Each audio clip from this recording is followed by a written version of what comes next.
Já, komið heil og sæl og verið hjartanlega velkomin að tækjunum. Hvort sem þið eru í síma, tölvu, með heyrnartól eða bara beint af kúnni. Já, takk fyrir ít á play. Þá þökkum við ykkur kærlega fyrir hlustunna. En áður koma þætti kvöldsins, sem verður skemmtilegur, þá var það Kaldi. Já, vá. Á dögun voru 20 ár síðan brugsmæðin Kaldi opnaði dyrnar í fyrsta skipti. Og á þessum 20 árum hefur Kaldi ferðast víða. Síðusti viðkomustæður Kalda þó óumdeilanlega Kalahari eyðimörkin. Já, er þetta að fá hann á dæli þar? Já, ljós Kaldi, reglulega boðstólum þar. Það er rosalegt. Já, það stingur svolítið í stúfi eyðimörkina þar í hring kaldur Kaldi. En maður þarf ekki að fara svona langt til að fá kalda. En þú getur líka bara fengið hann á kalda bar, þú getur fengið hann allstaðar fyrir norðan heiðar. Ég held að sé bara skilda á Akureyri til dæmis að vera með kalda á dæli. Ég held að sé bara ekki annað í boði. Nei, en við erum með hlaðin þátt í kvöld. Og gestur okkar er Árni Hrannar Haraldsson, framkvæmdastjóri Orku náttúrunnar. Vertu hjartanlega velkomin. Takk fyrir. Hvernig liggur á orkumunum í dag, Orku náttúrunnar? Bara vel. Já. Það er nóg að snúast. Já, nóg að snúast. Vorum aðeins að tala saman fyrir þátt. Það er einhvern smá norðurálsbrekka eða hvað? Já, við bíðum spennt eins og margir aðrir eftir að norðurál fyrir að rúla stað aftur. Þetta er náttúrulega mikið högg í raun og bara fyrir alla að þegar norðurál fyrir út og það verður náttúrulega, held ég bara fagnaðar efni fyrir alla að sjá það batteri fara aftur á stað, sko. Ert þú eitthvað að reyna að laga hann á spenni eða? Við erum búin að bjóða allan það hjálp sem hægt er, sko. Þetta er svona að koma sér í gang.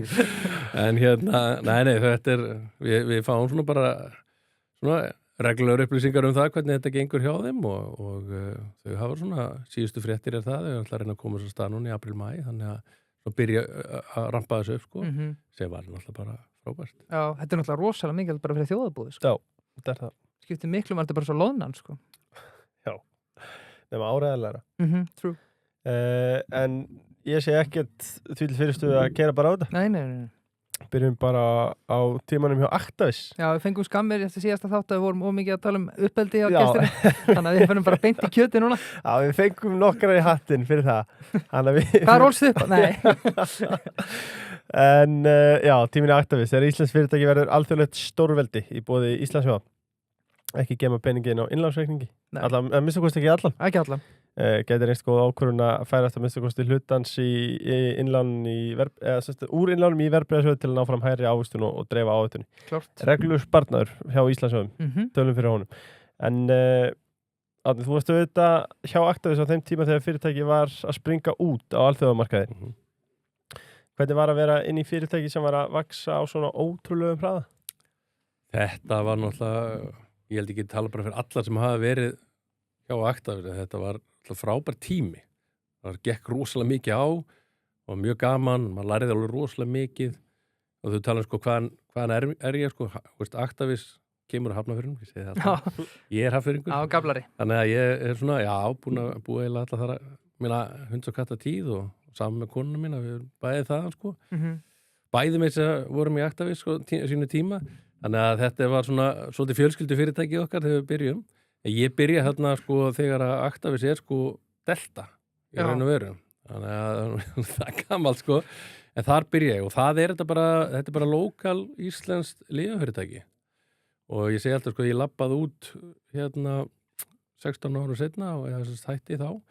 Og þá var þetta náttúrulega, búin að vera í 100 löndum og hérna með 15.000 vörunúmer, út kvipin og kvapin og hérna og búin að fara í sko 20 yfirtaka fram og tilbaka.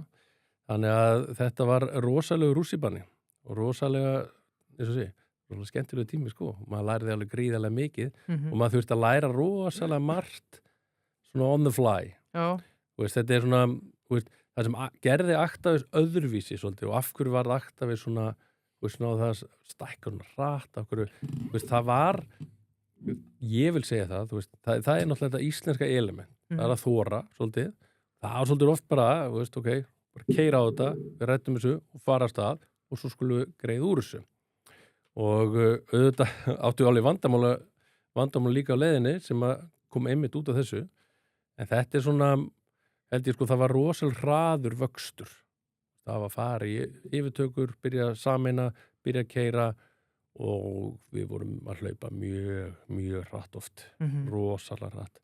Þannig að það var ekkert, þú fegst engan tíma til þess að þú læri það að læra, sko. Nei. Þetta bara, þú þurftir svolítið að takast á við verkefni bara leið að koma. Sko, fyrir yngri hlustendur að núta, ég meina, við Leifur nú bara á 30-aldri og við svona, nema þá bara í undirbúningi fyrir þáttin áttu okkur á stærðagráni sem að Actavis var, meina, þegar að best á lét, það var risastór fyrirtæki. Ja, bara, þetta var fyrirtæki nánast allan heim, veist, og við vorum að vinna að selja, framlega vörur og selja allan heim. Já. Bara þú getur farið inn í allar heimsálurnar og hérna, mögulega kannski ekki hérna Suðurskautið, en allar heimsálurnar og við vorum þar. Framleiðslan, var hún á Íslandi eða? Framleiðslan var allt. Já. Þetta byrjar á Íslandi, sagan byrjar náttúrulega á Íslandi, svo kemur sko Malta inn og Búlgaría, þetta svona þessi fyrstu svona stoppin og síðan eftir það svolítið svona rúlar þetta stað, það koma yfirtöku þá sem tilfelli fylgja fleiri hérna fyrirtæki með, þannig að hérna og fleiri versmiður, þannig að þetta er svona hægt og bítandi og svo kemur Bandaríkin inn og þar voru versmiður, en þetta byrjaði allt á Íslandi og ég man alltaf eftir svona, ég sá mjög mikið það, svona, það sem að lifibrauð þessa fyrirtæki á sínum tíma voru þessi svo kallar launch, að þegar þú kemur lifið inn í fyrsta skiptin á markað, þetta er generikinn, þetta er ekki frumlif og þetta er komið fyrsta skipti inn á markað og þú ert svolítið að vinna á patenti, þannig að þú ert að fara beint inn á patentið og eftir að patentið rennur út, þá kemur þú inn og við vorum með á Íslandi sem þá voru patent-free zone í raun og veru og við vorum til þess að alltaf fyrsta svona stóra verkefni var þetta fræga Ramipril og við sendum 2 þotur hérðan fullar af lyfjum inn í Evrópu á patent expiry og það eru til myndir hérna sem vorum að hlaða þetta inn, við vorum að framleiða þetta konstant í 3 mánuði, bara þetta eina lyf. Jesus. Það var bara vera hlaða, geima og svo bara kom dagurinn þá inn og þá bara búm. Þarna voru aðalið Þýskalandi því það var svo stórt. En þetta er það sem er svona upprunni uppbyggingana er það að við vorum á svona patent-free zone sko og gátu þróað og gert okkur tilbúin þegar patent rann af í Evrópu. Það sama var á Möltu. Patent-free zone, það er að segja því staðsitið ykkur þar sem markaðurinn, þar sem patent er renn út, er það? Í raun og við staðsitið sem að er ekkit, að því að sko frumlega framleiðandinn, hann í raun og setur patent á alla Evrópu. Þannig að þeim tíma var hann ekkit að velta fyrir sig Íslandi því það var ekkit að gerast á Íslandi. Þannig að hann setur ekki patent á Íslandi. Og þannig er svona þessar lúpur sem búið komist. Í dag er búið að loka ansið mikið af þessu lúpum vegna þess að það er náttúrulega búið menn eins og Róbert og fleiri, þeir bara fundu út úr því þetta var þetta að nýta þessa lúpur á þeim tíma en í dag er það svona orðið svolítið öðruvísi. Já, kannski heimskuleg spurning frá mér, er þetta mjög frábrigði sem að Alvotech er að gera í dag? Sko, nei, sko Alvotech er nei, ekki mjög frábrigði en sko þar er náttúrulega lyfið og eins og það er oft komið fram þetta er bara miklu dýrar lyf. Þannig að þú veist, þú ert kannski ekki að horfa alveg mikið á patenti vegna þess að þú ert bara raun og veru fyrstur með generisk lyf. Já. En þegar að við vorum að koma með þessi bara generisku bara nýtt hjartalyf eða eitthvað svoleiðis, þá voru 10 önnur fyrirtæki líka. Já. Þannig að þetta snerist allt þetta var bara reis. Það var bara keppni að vera fyrstur og komast á markaðinn. Og við tókum eftir því og við sáum alveg ef þú ert nummer 1 2, 3, 4 og 5 þá gríðarleg munur á hérna tekjunum bara fyrstu mánuðina. Alveg eins vorum að sjá Alvotech hvað skiptir miklu máli að vera fyrstur á markaðinn sko. Og þá velti maður fyrir sér sko, voru þið í vaxtarfasa náttúrulega bara stanslaust og voru þið fljótir að vera cashflow positive eða var það bara alltaf í stækkun eða? Sko við vorum alltaf í stækkun á meðan ég var að neila. Bara nánast sko, veist, ég myndi segja sko fyrstu 10-12 árin þá var þetta bara basically stækkun. Við vorum bara alltaf að stækka og vaksa og hérna og við vorum alltaf að bæta við okkur mörkuðum eða það var oft þegar við bætti við mörkuðum þá var það með því að kaupa fyrirtæki svona, þannig að þetta var mikill vöxtur. Þessi svakalegi vöxtur, hvað afleiðingar hafði hann í för með sér? Einhver kannski eitthvað sem fór úrskeiðist þegar þið vaxið svona hratt og það gekk bara allt vel? Nei, bara alls ekki. Þetta var auðvitað það gekk náttúrulega rosalega mikið á oft og það var mjög erfitt. Þú ert með stóra markaði eins og Þýskaland eða Holland til dæmis sem voru bara basically á nullinu. Þú veist, það var bara rosalega lítil margin á því. Þannig að þú ert að vinna allt á rosalega lágu marginum í generikinni. Og svo ertu með kannski aðra markaði, mögulega eins og Bandaríkin, sem voru bara miklu, miklu sterkari. Þannig að það var rosalega margt sem maður þurfti að huga að og auðvitað er bara eins og alltaf mikill vöxtur og veist, það eru vaxtarverkir og það var bara augljóst. Við vorum einhvern tíman, þá var sagt mig sko að við varum með 35 ERP-kerfi. Þetta er bara, veist, og þú ert að raun að samþætta þetta í eitt fyrirtæki. Það er náttúrulega bara galið í raun og veru út af fyrir sig að reyna að ná þessu. Þannig að já, það var sko hellingur á vaxtarverkjum. Sko þú svaraði í einhver leiti með það að vera fyrstur inn að marka en hvað þurfti Actavis að gera betur en aðrir til þess að ná þessum árangri? Sko, það sem ég sagði alltaf og ég held að það sem við gerðum rosalega vel þegar ég fór út aftur og fór að vinna í öðru fyrirtæki þetta íslenska element sem við höfum að við erum náttúrulega notóriðslega góðir reddarar, það er bara þannig og það er kostur okkar og það er gallin okkar.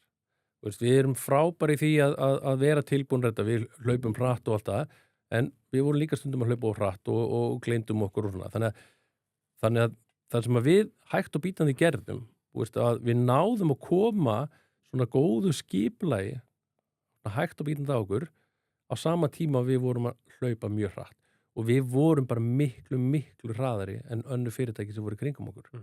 Þetta er í heilsinn þungur geiri og svo orkugeirin er líka. Þetta eru mjög þungir geirar. Þetta er rosalega erfitt frá því byrjar og segir, nú ætlum ég að þróa lyf og þá kemði inn á markað. Það er kannski 6 ár. Þannig að allt frá 3 til 6 árum. Þetta er rosalega langur tími og þú ert að fara í gegnum rosalega þróunarfasa, klíniska rannsóknir, skráninga hlutan, svo ertu með framleiðsluna og svo ertu náttúrulega með dreifinguna á þessu og söluna. Þannig að þetta er rosalega flókið en Actavis var bara kvikara. Og það var það sem gerði þetta og náttúrulega, Róbert, þegar hann byrjar svona einhvern veginn að búa til eins og gerir með raun og alveginn aftur og bara svolítið hliður utan á þetta og fær bara svona massan svolítið inn og svo voru svolítið mikið að vinna úr því.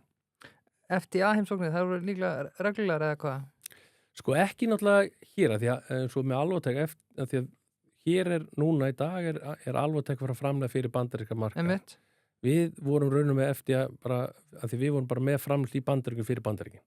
Já, og Ísland hefur raunum aldrei í venjuleg generik verið að Ísland og eiginlega mjög lítið Evrópa að vera framlega í Evrópu og færa inn til bandaríkina. Já, Þetta er svolítið öðruvísi framleiðsla. Hún er mun einfaldari og ódýrari raunari þó hún sé dýr, mun ódýrari en þessi líf eins og í Alvotech. Sko, talandi Róbert, þú náttúrulega starfaði með 2 alvöru mönnum, Róberti Westman og Björn Thor sem ég held að hlustendur kannist nú við. Þessi var alltaf að fara að koma. Já, þetta var alvöru bólaspurning. Byrjum bara, hvernig var að vinna með Róberti Westman? Sko, það var náttúrulega ekki minn næsti yfirmaður. Ég náttúrulega vann með honum í mörg ár og það var náttúrulega bara, hefur alltaf verið mjög gaman að vinna með Róbert, það er nóg að gerast í kringum hann og mjög hann er náttúrulega búin að, það er ekki að taka því, hann er búin að byggja upp, bjóð til Actavis á sínum tíma og Alvogen og Alvotech og Adalvo núna líka, þannig að það er nú margt sem kemur í honum og ekki, það er saman með Bjögga, þetta er alltaf bara báðu 2 þungakta menn sem vita hvað er að gera í þessum heimi. Já, hvern líka þú betur við? Þeir eru báði frábæri.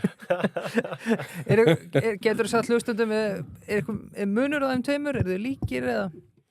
Eru þið líkir?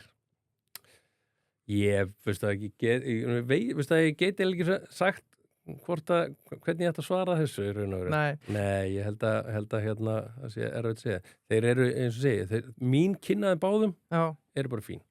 Ég hef svo sem í raun og veru ekkert slæmt þá að segja, báðu bara mjög fínir.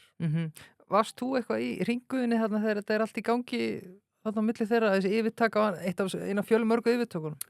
Afskaplega lítið í raun og veru. Ég náttúrulega í fyrirtækinu bara sem að þetta er ég ekki nálægt þessu. Þetta svona snerti mig mjög lítið. Já, við ætlum að halda áfram að tala um þá. Nei, þannig að loka spurningi hvað þetta var sko, var stemmingin hann í Actavis svona aftur fyrir okkur ungu hlustendur eins og í startup eða var þetta bara orðið eins og risastórt corporate fyrirtæki? Já, þetta er frábær spurning og sennilega sko það sem gerði Actavis einmitt að frábæra fyrirtæki að þetta var svona svolítið blanda af startupi og svona alveg fyrirtæki. Því að sko það sem við gerðum rosalega vel og við Íslendingar gerum almennt vel, boðlegar eru stuttar, ákvarðanatökur eru stuttar, eða fljótar. Og það var það sem við gerðum alveg frábærlega vel. Það var bara, þú varst komið vandamál og það var leyst sko 2 tíma seinna. Þegar þú ferð inn í proper þýst lyfja fyrirtæki, þá var þetta sko vikur að fara í gegnum og margar lúpur og lögfræðingar og svoleiðis. Þarna var bara svolítið teknar ákvarðanir og farið áfram. Og ekki allar ákvarðanir góðar. Nei. En ef þú tekur svona vegið meðaltal, þá voru það mjög góðar. Og skiptir örugglega öllu máli í þessum gera? Að vera quick? Já, það er bara máli. Ég meina, það í þessu þungu geirum, þá er bara, eins og ég hef alltaf sagt það sko, sjálfur, og þetta er bara svona mantra sem ég nota, að sko, að vera snöggur að taka ákvörðun er mikilvægt. Það er það sem fær fyrirtækin til þess að vinna hraða, það fær fólkið til þess að bæði líða betur og vinna hraðar. Það er bara geta gefið þeim góð. Svo verður þú bara að vera með fleiri góðar en vondar ákvarðanir í heilsinni. Það er náttúrulega síðan á endanum, því að við vitum það alltaf, maður tekur og alltaf einhverjar ákvarðanir, að því maður er svona, já, ok, förum að stað með þetta, og svo bara, ok, þetta var kannski ekki besta ákvarðan. Þannig að þetta er góð punktur. Mjög góður. Ég mér langaði að spyrja það út í aðfangakeðunar, það sem að þú ert sérfræðingur í þeim. Það eru supply chains í bóði Smáríkisins. Já, það er nú alveg keðið þar. Já, heldur betur. Smáríki er ódýrasta ríkið og þið getið fundið það í Bæjarlindinni, Fellsmúlanum, Hraunbæ og Miðhrunni. Og það er opið til 11 á sunnudum. Já. Og þannig er það alveg til 50 dags. Og þá hvað? Og þá er opið til 12. Já, þannig er það, föstu á lögða. En sko, aðfangakeður og aðfangakeður lausnir meðal annars hjá Actavis, eins og við vorum að tala um. Sko, ef þú gæti bara tekið okkur og hlustendur í gegnum aðfangakeðu 101, hversu mikilvæg er aðfangakeðan fyrir fyrirtæki í raun? Sko, ég er búin að vinna alltaf í kringum aðfangakeðunar í sko, núna 20 pluss ár sko, og þetta hefur náttúrulega verið, ég segi þetta oft sko, í grínir, svona maðurinn á bakvið tjöldin sem er að svolítið passa upp á hlutundi fljóti og það sem maður lærði fljót sko að þú veist, maður byrjar svona, þú veist, ég byrjaði bara svona ungur í bara að stýra versmiðu. Það var bara fyrsta starfið mitt, bara 60 manns, stýra versmiðu, liðaversmiðu hérna í Hafnarfirðinum. Og þar lærði maður mjög fljótt, sko, mistökin sem maður gerir þar, sko, Jesús maður, því að þar er maður ungur og maður var svona bara, já, nei, þetta er ekki hægt og við getum gert svona og ég til dæmis einhvern tímann, maður læra, sko, þetta transparency er svo mikið og upplýsingarnar. Þetta er mikið hluti í aðfangakeðju er að upplýsingar fljóta milli allar aðala alltaf. Það er rosalega margir sem eru hræddir við að deila upplýsingum. Og bara gott dæmi, einhvern tíðan vorum við með lón sem vorum að undirbúa og ég var svona að undirbúa þetta og svo ringi í versmiðuna og segja, herru, við erum að fara að senda þetta út eftir viku og hann segir, já, nei, bara, það er allt í skrúnum þetta verður ykkur 3 vikna senkun. Já, ok, bara ekki gott, þetta var þetta Póllands og eitthvað svona. Pólland er svona markar það sem er með sölufólk.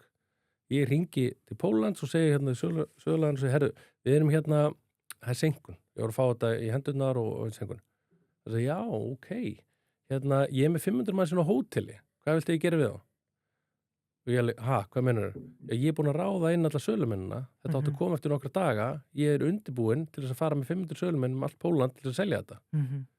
Og ég man bara eftir að sagði þetta og ég bara, þá fekk maður alveg bara þetta, einmitt, þú veist, hugsa, þú veist, think of the end game, sko, þú veist, þarna bara, var maður, þú veist, þarna hafði bara versmiðstjórinn sem var á þeim tíma, hann var bara að hugsa bara, þú veist, já, þú veist, ég er að reyna að vinna mitt verkefni og hann var að vonast til sem myndi klára, en hann gaf aldrei tækifæri á því að í raun og veru að alla ljóti hinum endunum og aðlóti í mörkinni tilbúin að bíða. Þetta var mikið bara svona dæmi að lærdónu færi með aðfangakeðjunum hvað er mikilvægt að hugsa frá heildinni og það er þess að ég lagði mig alveg sko gríðarlega metna í alla mín ævi það er að skilja aðfangakeðjuna frá algjörlega frá byrjun og hérna. Og þegar ég var hjá Actavis þá var ég orðin mjög sterkur í því og eitt svo bara sterkasti í raun og veru hjá Actavis á þeim tíma að hérna það var að skilja raun og veru áhrifin að sko þegar einhver bara svaf yfir sig sko hérna í rannsóknunum hvað áhrif það myndi hafa á söluna. Því að þetta var svo langt á milli og við vorum svona að segja sko við vorum með eins og í pökkunni hjá okkur að því að þetta svona þú ert með þróun, með skráningu, með framleysluna og svo ert með pökkunna og svo fyrir þetta á markaðin. Og alltaf kemur pökkuna, þá ertu bara alltaf viku rétt fyrir. Og það var fólk að hugsa í klukkutíma. Bara, það eru klukkutímar. Þú veist, þetta verður að vera tilbúið eftir 3 tíma, þetta var allt svona. Svo var ég með sko skráninguna sem þetta samferlið, það getur því. Og þar var sko bara fólkuna og einhvern veginn lendi þegar bara, já, það var kona sem að fara í barnignafrí og dossina lá bara hjá henni í 3 mánuði bara á skrifborun hjá henni. Þannig ég tapaði 3 mánuðum að því enginn pikkaði það upp en ég var með mann öskrandi á mig við sama lifi að því ég var 1 degi á seinni í pökkun. Og þetta svona lykillinn að skilja mikið við þess að keðjan, þó hún sé 5 ár þá þetta samt alltaf ein keðja og þú verður að finna hverja þessar tímalínur eru. Þetta gerir þetta þokar, þetta senkar þá allt komið á síðasta snúning. Og þetta allstaðar í raun og veru. Þannig að það alltaf svona síðasta endin sem fara allan hitan og svo gleymi fólk. En það breyttu við hjá Actavis á seinni tíma og sérstaklega þegar ég fór út til Sviss að við bjuggum til rosalega sterkt yfirlit yfir það hvernig allir voru tengd í keðjunni. Það svona, lykillinn í góðri aðfangu keðju. Það að fá alla til að skilja að þú hluti hlekk alla leiðina. Því að það ekkert oft svo nær því að við vorum með áður ég byrja að setja saman með 3 hlekki. Þú ert með rannsókn, þú ert með skráningu og þú ert með framleiðslu. En þetta ekki bara að vera með eitt gott CRM-kerfi eða? Eða ég einfaldlega það svo mikið eða? Og gott CRM-kerfi? Eða þá meina ég bara sem að tengi þá bara alla keðina saman sko og svona bolta týnist ekki? Jú, og það náttúrulega sko það sem ef þú ert með gott kerfi, en þau kerfi sko þetta það flókið. Þetta sko svo rosalega margþætt eins og skráningin, það eru 20, 30, 40 hlutir sem þurfa að ganga upp í skráningunni. Nú nærði aldrei að setja það inn og eitt svið. Í þróun ertu líka með 20, 30, 40 hluti. Að því að lyfjagerðin náttúrulega þetta rosalega flókin hluti. Þannig að þú þarft svolítið að búa til þetta svona, það sem við gerðum náttúrulega, við býr til svona þessa milestone sem segir bara, herru, hér þarf allt þetta að búið. Þannig að maður svona reyndi að búa til svona og við settum upp alveg kerfi, við settum upp svona, byggum, við keyptum kerfi og settum þetta upp og svona, sem náðu alveg haldi utan þetta. En svo kemur bara þetta mannlega inn. Og við erum núna með með fyrirtækinu þetta Plæjó, þar erum við að nota þar bara föttu bara að búa til hugbúnað til þess að hjálpa í skipulagningunni. Og það sem var svo magnað að þegar við fórum að stað með þetta að það allir með Excel. Það bara allir nota Excel. Allir plan í Excel. Það alveg náttúrulega alveg saman hvert ég fór. Við erum búin að tala við örgulega 50 fyrirtæki og 50, tala um 100 fyrirtæki. Við erum vissum að svona 95% af þeim í Excel. Í alvöru? Já. Það magna. Árið 2026? Árið 2026. Það magna. Já, og þá verður við að spyrja þig sko, hvað það sem að skilgreinur munurinn á milli fyrirtæki sem gerir þetta vel og gerir þetta ekki vel? Já, þetta alveg frábær spurning sko og sko ég held að sko þetta ég held að ég fór þegar ég fór til Sviss í seinna skipti og fór að vinna hjá fyrirtæki sem MS Pharma sem var í Miðausturlöndunum þá gekk ég inn í raun og veru inn í virðiskeðju sem var bara ekki til og ég bara fekk frábæra tækifæri að bara byggja upp bara total supply chain bara frá A til Ö. Og þá bara sá maður það að þar var bara hægri og vinsturhönd ekki að tala saman. Það var bara fyrsta sem ég fattaði. Bara sölu elementu, sölugarnir, þeir voru brjálaðir, maður var ekkert að koma frá Vestmiðunum og Vestmiðunum brjálar vegna þess að allar söluspár voru kólrangar.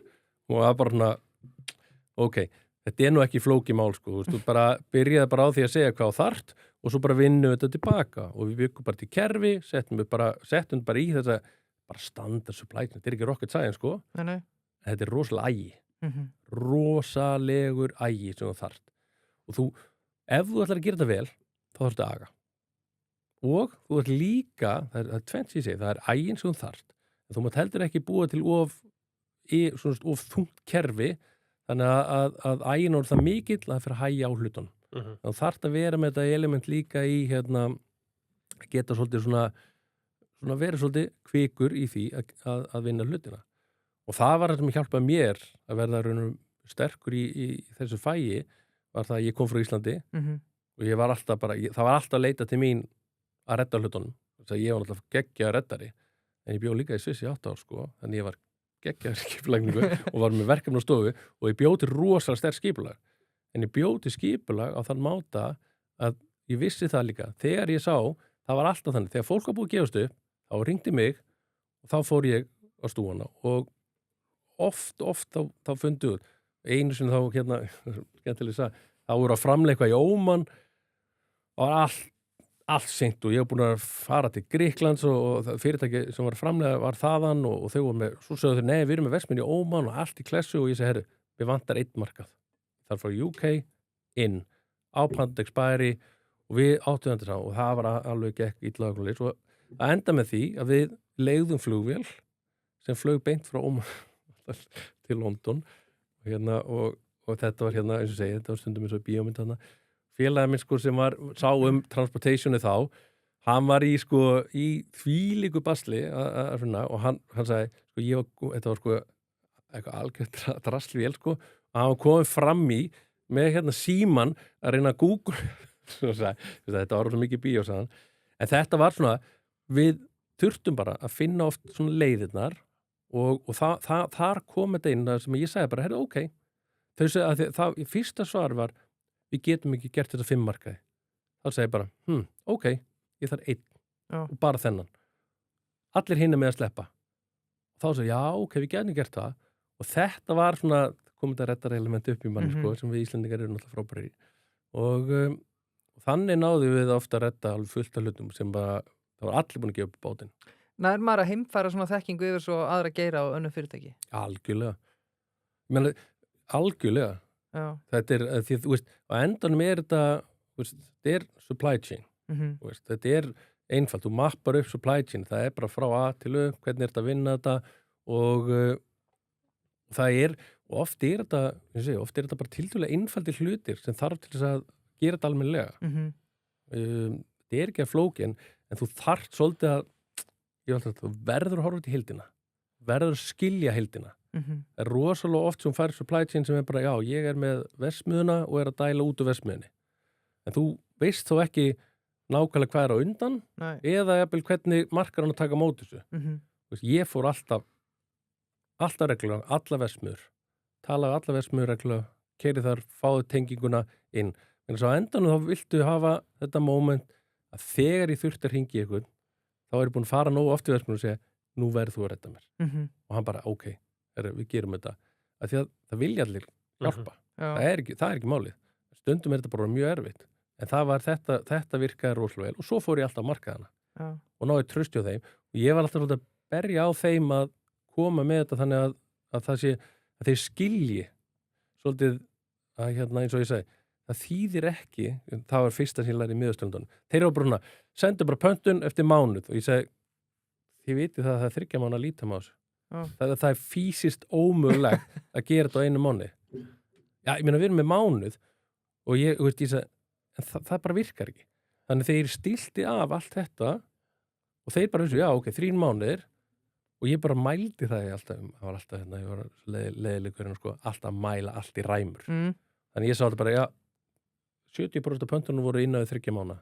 Og svo bara sá ég bara, hverju mánuði hjá mér, bara fór þetta lagast. Þeir vildu heldur ekki vera konstant að fá einhverja mælikvarða á sig sem þeir voru ekki standast við. Þannig að þetta er svona, ég segi, gott að mæla oft mjög mikið.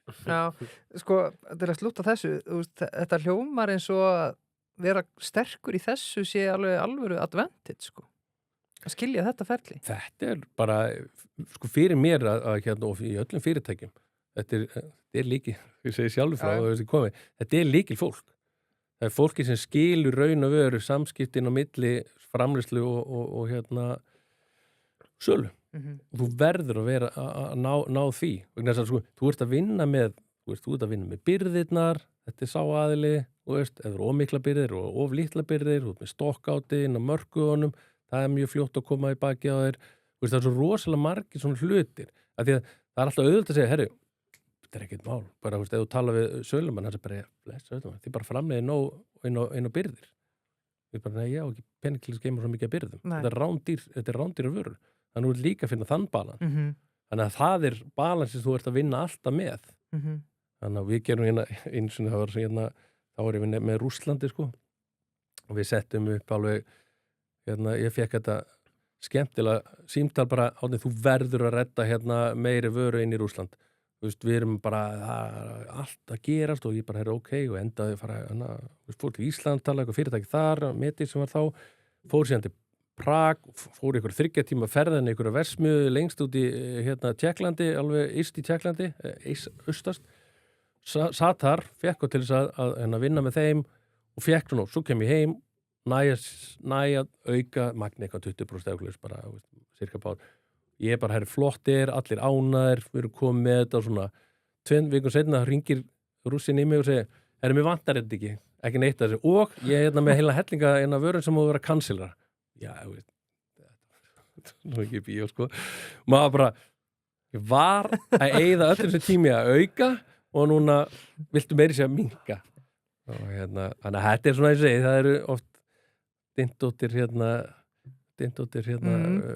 markaðsfólki svolítið skemmtilegt líka. Sko talandi Miðausturlöndin og Rússland, sko, við verðum að spyrja þig, sko, ef við byrjum bara Miðausturlöndum, komst aðeins inn á þetta áðan, munurinn á stunda viðskipti þar og til dæmis í Evrópu? Já, það sem ég fann fyrir, sko, að ég náttúrulega í Evrópu miklu meiri. Það var fyrsta sem ég fann. Þegar ég gekk inn í fyrirtækin þar, að það var svolítið bara ægin og skipulagið sem var svona stæðsti hlutin.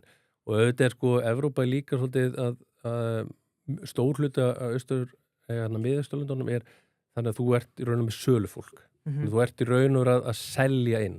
Það er ekki eins og Íslandi, það er ekki þannig. Við erum ekki með sölumenn og lyfjum, þetta fer inn í apótekin og það eru bara kerfi og þú ert bara raun og ódýrast og allt þetta. Skilur. Þannig að þetta er allt önnur element í þessu. En það sem ég upplýði en ég var mjög mikið í Jórdaníu og svo var ég svolítið í Alsír og Sádi og það var og svo náttúrulega allir í Dubai og þeim löndum og en í Jórdaníu þar kynntist ég mikið að bara mjög flottu fólki og það sem að uppgötaði sko með að vinna þar að fólki þar var svolítið líkt Íslendingunum með það að þeir voru algjör reddara sko.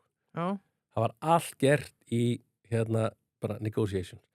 Þegar það þurfti eitthvað að redda eitthvað list þá var svona, ég skal bara tala við hann og svo farið og það var rætt og svo bara, ok, ég er búin að redda þessu til svona og þetta var svona, maður fekk alveg þetta element svona, þú veist, iðnamanna dæmi á Íslandi, skilur það bara, Siggi, kemur ekki á morgun og mála hérna jú, ég kemur á morgun og næstu 3 vikur auðvitað, því að hann tekur alltaf þetta var svolítið svoleiðis og mér var svolítið gaman að finna þetta element, af því ég bara kannast svo ótrúlega við þennan hluta en það var þannig ég segi, sko, stæðsti hluti sem ég fannst það bara að það tók rosalega mikið effort að fá þau til að vinna eftir ferlunum mínum og en þau gerðu alveg sko á endunum, það tók tíma bara. Já, varst að tala einhverja seika eða?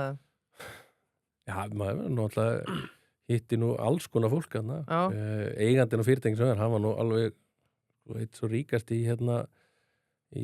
Jórdaníu og við fórum nögtinn heim til hans í COVID tímabilinu, þá fór ég heim til hans og hann var með eitthvað svona líka flotta hús upp á hæðinni sem var svona yfir allt og þannig að þetta var rosalega og mjög skemmtileg tíma. Þetta voru svona gaurar sem voru í rosalega mörgu oljubransanum og allt þetta og þegar ég fer til Jórdaníu sko, fyrsta skipti, ég byrja hjá MS Pharma í 2020 og þegar ég átti að fara þá byrja COVID. Basically, ég byrja í mars og COVID basically byrjar í mars. Ég fer ekki út til Sviss fyrir í júni, bara fastur heima á mér, svo margir lenda í og ég komst ekkert til Miðausturlandann fyrir í fyrsta lagi var nóvember, fór til Jórdaníu. Þá fór ég inn og ég fer niður eftir sitt á hótel í 8 daga í einangrun bara satt þar inni, horfði á sjónvarpið og ég kem á föstudagsnóttu klukkan 2 og svo alltaf að stoppa okkur á löggunni bara og það allt tómt. Bara ekki einn einasti bíll á göttunni og alltaf að stoppa og ég spyrir, hvað er að stoppa? Já, það er sem sagt lockdown og þannig að lockdown að byggja miðnætti og það var 1 sólarhringur. Þannig því ég vakna upp í Amman og fer út á Svalir, því að byggja sérstaklega Svalir til að geta fengið frískt loft þessa 8 daga, labb út og þá er bara tómt. Það er bara algjörlega tómt. Og þetta er bara svona eins og þið hafið séð svona zombie-bíómyndir, sko, það sem er bara svona dystopían, sko, og dæmi. Það var engin á ferli. Bara tóm. Ég er bara, wow, skrítið maður og þetta er Amman. Svo líður þetta dagur og daginn eftir vaknaði bara, morguninn, fyrir út og svað, og það var bara sprenging af fólki, sko. Það var mikið af fólki. Bara svona, wow, þetta er bara svona tómt og ég upplifði að ég var þarna síðan alveg í 8 daga fyrst þann inni og svo er ég 10 dagi viðbót sko í vinnunni og þetta var rosalega svona sérstakur tími. Ég held ég að tekið 30 próf sko, verið 1,5 mánuð í einangrun heima um mér sko, þegar ég var að koma heim bara til fjölskyldan og svona og þetta var svona, það var rosalega skrýtnir tímar og ég var að ferðast mikið á þessum tíma, fór til Alsír einhvern tíman í þessu COVID-tímabili. Það voru 3 flugvélar á dag sem flugu inn og út. Flugvélar tómur, sko. Þetta sko, ég fór síðan einhvern tíðan þegar að COVID að búi, sko. Þetta svona gjörsanlega rísa batteri. Flug alltaf gegnum Charles de Gaulle. Já. Þar lendi ég bara einhvern tíman í svona hálfgerð ræjóti. Því að það var engin í, það var svo mikil veikindi að það var engin í hvað heitir það Security? Ekki security heldur í vegabréfsstofunum og ég var að lenda og þurfti að fara ekki vegabréf til þess að fara til Alsír og það var bara algjör kaos. Það nógu leiðilegt venjulega sko. Það er bara máli og þetta var sko, ég hef aldrei lent í öðru og þarna var komið sko slagsmál og svo allir að segja, ég þarf að komast inn og undan og svo leiðis að vegna þess að ég er að missa fluginu og það bara við erum öll að missa fluginu. Sorry mér. Og þetta var svona, ég náði einhvern veginn að skvísa með henni gegn, kem inn og ég sé bara, shit, 10 mínútur í flug, sko, og það búið að seinka fluginu sko 2 svar, þannig að ég alveg 10 mínútur flug og næsta flug var eftir 2 daga og ég var í Frakklandi og ég átti, sko, hefði þurft að vera til Sviss og þetta var allt svona, og ég hleypa staðmaður og fleiri sem voru að fara í sömu flugvél ég, og við hleypan í gegn, fatta það bara, shit, það er strætó líka, það var svona bara, í álfurni er ég að fara í strætó líka og ég fer og ég kem svona 4 mínútur í flugið, svo veist, ég sé bara 4 mínútur og ég er að missa það bara brunaði áfram og hleyp og það var einn gaur aðeins lengur á eftir mér og þetta var bara svona Indiana Jones stæli. Ég bara rúlla inn, gera og gegn og hann bara lokar og ég sest í sætið og hún fór að stað og gaurinn sem var eftir mér, hann var bara bankandi og hörðu það, komast ekki með sko. Þetta var sko þetta var alveg ótrúlega tímastundum að vera á þessu Flandri og í kringu þessi lönd það var svolítið sérstætt líka sko í COVID sko. Já. Þetta er svona svipað svo að vera í orkuveturinn þetta eða ekki. Sko en nú ég var líka að spyrja og tala um frábæra rússasögu á hana og sagði þú kom alltaf sent með þetta, við þurfum þetta ekki, við ætlum að minnka hennar skamt sem varst að koma með. Rússarnir, hvernig eru þeir? Já, það er sko rosalega gaman að fara til Moskvu. Ég er búin að fara mörgum til Moskvu og falleg borg og bara heilt yfir mjög gott fólk. Ég kannski, þú veist, á erfitt með að tala um þess að gaurinn sem ég var að vinna með get ekki sagt svona bara reynt útsagt að hann hafi verið svona hann var ekki alveg með allt upp á hann er ekki verið að hlusta á þetta og mátt alveg segja þetta ég veit allt um það sko og hann mætti sko alveg hlusta á þetta ég er búin að segja þetta allt við hann líka sko en þetta var alveg, veist, þar voru við oft í vandræðum hérna og það var svolítið erfitt að átta sig á þú veist sem rússunum sko það var svolítið erfitt að átta sig á þeim maður vissi ekkit almennilega hvar maður hafði þá en svona heilt yfir átt ég bara veist, ég vann með mjög mörgu fólki hérna bara frábært fólk og átti mjög gott en ég geti sagt ykkur eina sögur þess að ég margar sögur ég fór til, ég var hérna þegar ég var hjá Santisfarma þá var ég sendur við keyptum sér satt versmiðu í borg sem heit Kírov í miðju Rússlandi það var sér satt 12 tíma lest frá Moskvu inn til Kírov þetta var svona maður hélt þetta væri svona eitthvað krumma, sko, það var svona bara eitthvað inn í miður Rússlandi og maður sé ekkert hvert að fara út í. Svo kemur maður þarna inn og maður svona horfir á bæinn og þetta svona svolítið, svona, niðurbroti og svona gammaldags og svona. Svo kemst ég að því, það 300.000 mann sem búið í þessu litla bæ sem ég held, sko. Þar talaði náttúrulega engin ensku. Nei. Það var eitt hótel þarna svona almennilegt og á McDonald's. Okay, það var eina vestrannar svona almennlega þarna og ég fer hérna í Vestmjör og svona og sko þar var maður með túlk og maður svona að reyna áttur sá sig. En sko einu sem þurfti ég að taka sérst alltaf næturlest yfir og ég hef búin að fara nokkur svona og einu sem fer ég veit ekki að segja þess að sögu sko en hérna þá fer ég hérna inn og ég bóka alltaf bara klefa til að sofa í sko. Fínt. Svo fer ég inn í klefa og sé það annar rúmanna eitthvað svona og ég bara, lítur það bara að bóka tvöfaldar klefa fyrir mig. Svo kemur bara stór rússi inn og ég bara trúi ekki að bóka með einhver öðrum manni hérna inni. Veist, og ég bara, Svo bara hann bara komin á hvíta nærbuxur og hvíta nærból árið viss af sko og stendur bara þarna inni og ég var alltaf ekki bara að hringi konuna og ég sagði ef þú bara sægir útsýnið mitt núna, þá væri það alveg magna, sko. Og þetta var rosalega skrítið til mig. Hann talaði ekkert mig. Hann gæti ekki tala neitt mig. Og svo sáum við bara hérna saman og veist, ég sá á vinstri hlið og hann örugglega á hægri hlið og horfumst í augu bara þegar við fórum að sofa. Góða nótt. Bara góða nótt. Og svo mættum við bara til Kírov og var allt í góðu, sko. Nei, það var mjög rosalega gaman að vinna heilt yfir með Rússunum. Rússin, harður í hotna að taka? Já, hann það. At gunpoint búið í Miðausturlöndum eða Rússlandi? Ég myndi velja Miðausturlöndin. Sko, hérna með eina áhuga að vera, sko, við getum talað Miðausturlöndin, Rússlandi eða bara aðra markaði sem voru að fara á aktivist til dæmi, sko, þú veist. Ég velta þessu mikið fyrir, að því að bara eins og fyrir íslensk fyrirtæki sem að reyna að fóta sig erlendis. Þú veist, hvernig nær maður að byggja upp traust í menningu sem allt öðruvísi og einhvern veginn ná að selja fólki að þín vara sig eitthvað betra en þau kannski þekkja bara á sínum heimamarka eða annað. Já, það náttúrulega bara alveg gríðarlega flóki held ég fyrir markað, menn þú þarf náttúrulega að hafa vissa sérstöðu í vörunni, veist, það nú svolítið salnið. Í lyfjageirunum var svolítið öðruvísi, þá náttúrulega stundu líka náður bara að koma vörunni inn að því varst fyrstur, það var sem við tölum áðan, en svona heilt yfir þá náttúrulega, þá mikilvægt að, sko, mínu mati mjög mikilvægt að nýta lokal.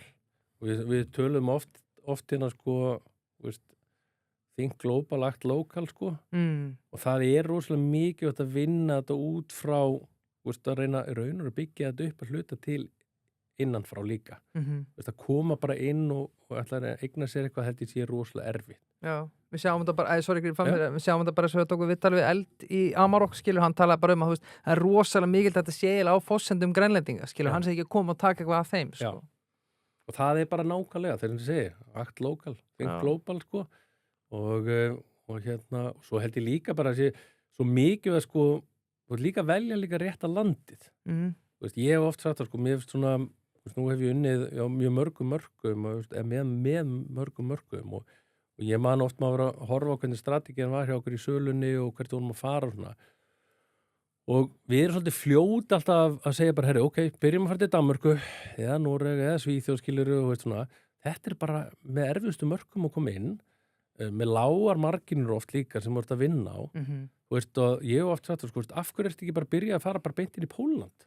Bara sem dæmi, það oft bara frábær markaður, hann ennþá í uppbyggingu. Hvað þú tala bara ímskonar vörur? Bara í alls konar vörur raun og veru, sko. Veist, það ekki að vera líf, það getur hvað sem Veist, ég bara segja, sko, við svolítið fljót að velja alltaf Norðurlöndin sem fyrst að stoppa því við teljum við þekkja þau og ég skil punktinn. En sko, ég held að það séu miklu betri tækifæri að koma sér beint inn í lönd þar sem að svona kannski, ef þú búin að skoða markaðan aðeins betur, þá kannski bara meiri þörfin, áhugin, það náttúrulega að vera, finna þetta svona lokali, en við alltaf bara einhvern veginn byrjum á bara, let's go Denmark. Já, þetta frábær punktur, sko. Bara Copenhagen, here we go. Ég ætla að byrja í Köpen. Það svo geggja að vera í Köpen. Ekki það geggja að vera í Köpen, ég elskar Köpen. Tökum Köpen og London. Sko, við ætlum að færa okkur yfir í 66. Já. úr lífigerinum yfir í vörumerkjarekstur. Vörumerki ásins, 6-6. Já, rétt, og skoðum til hamingju. En talandi fleiri flott vörumerki heimaform. Já, vá. Ég var að hissa að sjá þá ekki hann einhvers staðar í púlíunni. Já, ég var náttúrulega ekki í dómnefndinni. Ég hefði kosið á. Já. Þú ert auðvitað komið lóðarekkan eða ekki heimtíðin. Jú, og hlaupabrettið. Og hlaupabrettið. Labbrettið eins og þú kallar það ekki. Jú, ég er ekki að hlaupa Ég er auðvitað með hjóli góða. Já. En ég þarf að fá með lóðarekka, það er alveg klárt og það er nú þannig með heimaform að þeir skutla þessu bara upp á dyrum. Þeir gera það, frítt fyrir þig. Já, gera það frítt og þeir koma ekki að dingla og segja heyrðu pakkiðin fyrir utan hérna, hoppa og náði Nei, þeir koma með þetta sko og nánast prófatæki fyrir þig. Já, takk hérna æfingóði. Svo kannski tökum við fyrst byrjaðir grillmarkaðin. Ég var að spáði að velja bara máltíð þáttarins. Já. Og ég hugsa að ég uppafi fyrir við hreindera mínibörgarinn. Ég gætum alveg að fara að nauta taðtækið en ég ætli hreindera mínibörgarinn. Þá verð ég að spyrja Árna af öllum þessu löndum sem þú fórst til, hvað er besti maturinn? Já, góð spurning. Innskott. Þessi er góð. Þessi er góð, já. Sko, það er, já. Þarna komið róast. Já, þessi, við erum prófað svo margt, sko, og hérna. Mátt líka segja vesti. Hæ? Eða þetta höfðu einhvern vesti matur? Já, eitthvað sem fór illa með þig, lék þig grátt.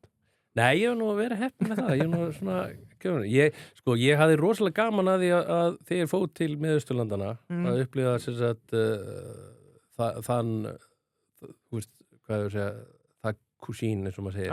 Veist, það var rosalega skemmtilega. Þeir elska barbecue og svo erum við alla þessa smárétti, tzatziki, eða litlu hérna réttin alla, sko. Mér fannst það rosalega skemmtilega notið og svo en svona með restaurantana, þá fór ég á nokkra geggjaða restaurant í Moskvu. Já. Það var líka, sko, þeir voru svakalegir, sko. Það var svona eina góða sem rúsnenski vinnum minn skildi eftir. Það var það moment, sko. Já, en já, marstilbúið hjá grillmarkaðanum, sælar. Já, það er flott, en ég alveg eftir að velja Rif auga og hérna, ölneitt frá Hvammi. Nei, höfum það ölneitt frá Hvammi. Og svo til hér auðvitað Bernes. Það er alltaf Benni. Takk. Og komum að vörumerkjarekstrinum, 66, þá er það Krónan. Já. Höldum áfram að hamra á snjöldulausnunum þar. Skundalistin. Þú vart að vinna innkaupalistan í Notes eða öðru textaform í símanum. Copy-paste. Takk. Prófa að afrita copy-paste yfir á skundalistan. Þú ert alltaf bara að vinna með skundalistan. Klárt. Vinna þetta beint inn í hann og hérna skunda sér bara út. Já, skannar og skundar út úr Krónni. En sko, að fara og lyfja inn í fatna, voru þetta mikil viðbrigði? Já. Ég trúi því. Það voru mjög mikil viðbrigði. Meirinn í bjóst við mér. Ég kunni vel við mig á 66 og Helgi Rúnar var bara flottur yfirmaður og hérna bara góða sögur á 66 að segja í raun og veru. Ég var náttúrulega ekki lengi þar. Nei. Það er ekki nema 1,5 ára eitthvað þarna, því að það kom náttúrulega tækifæri þarna í Miðausturlöndunum sem að mér langaði að prófa. Ég sá það bara sem ævintýri sem er erfitt að segja nei við. En já, það var rosalega mikill munur. Maður kemur inn, sko, að ég hugsaði með, sko, að fara inn í, þú veist, ég náttúrulega kem úr supply chain og fór í supply chain hjá honum og maður sá fyrir sig, ok, við erum framleiða og selja og svona, þetta er svona þessi skemmtileg keðja og þetta er svona þess að mastera hana og svo komst maður að því, svona, stór hluti af þessu vörum er, sko, framleitt bara saumavélar, sko. Þetta er bara handmade, sko. Og það var rosalega upplifun að sjá það að, veist, maður svona hafði svona fyrirfram, svolítið haldið að það væri meiri svona... Bara frá Kína eða eitthvað? Nei. Ef maður myndi halda það? Já, ég segi það. Ég held svona væri kannski svona meiri versmiður sem væri komið. En nei, þetta er framleitt í Lettlandi meðal annars og Íslandi og bara hérna og enda náttúrulega gæða fatnaður eins og allir vita. Jú. Það neita því.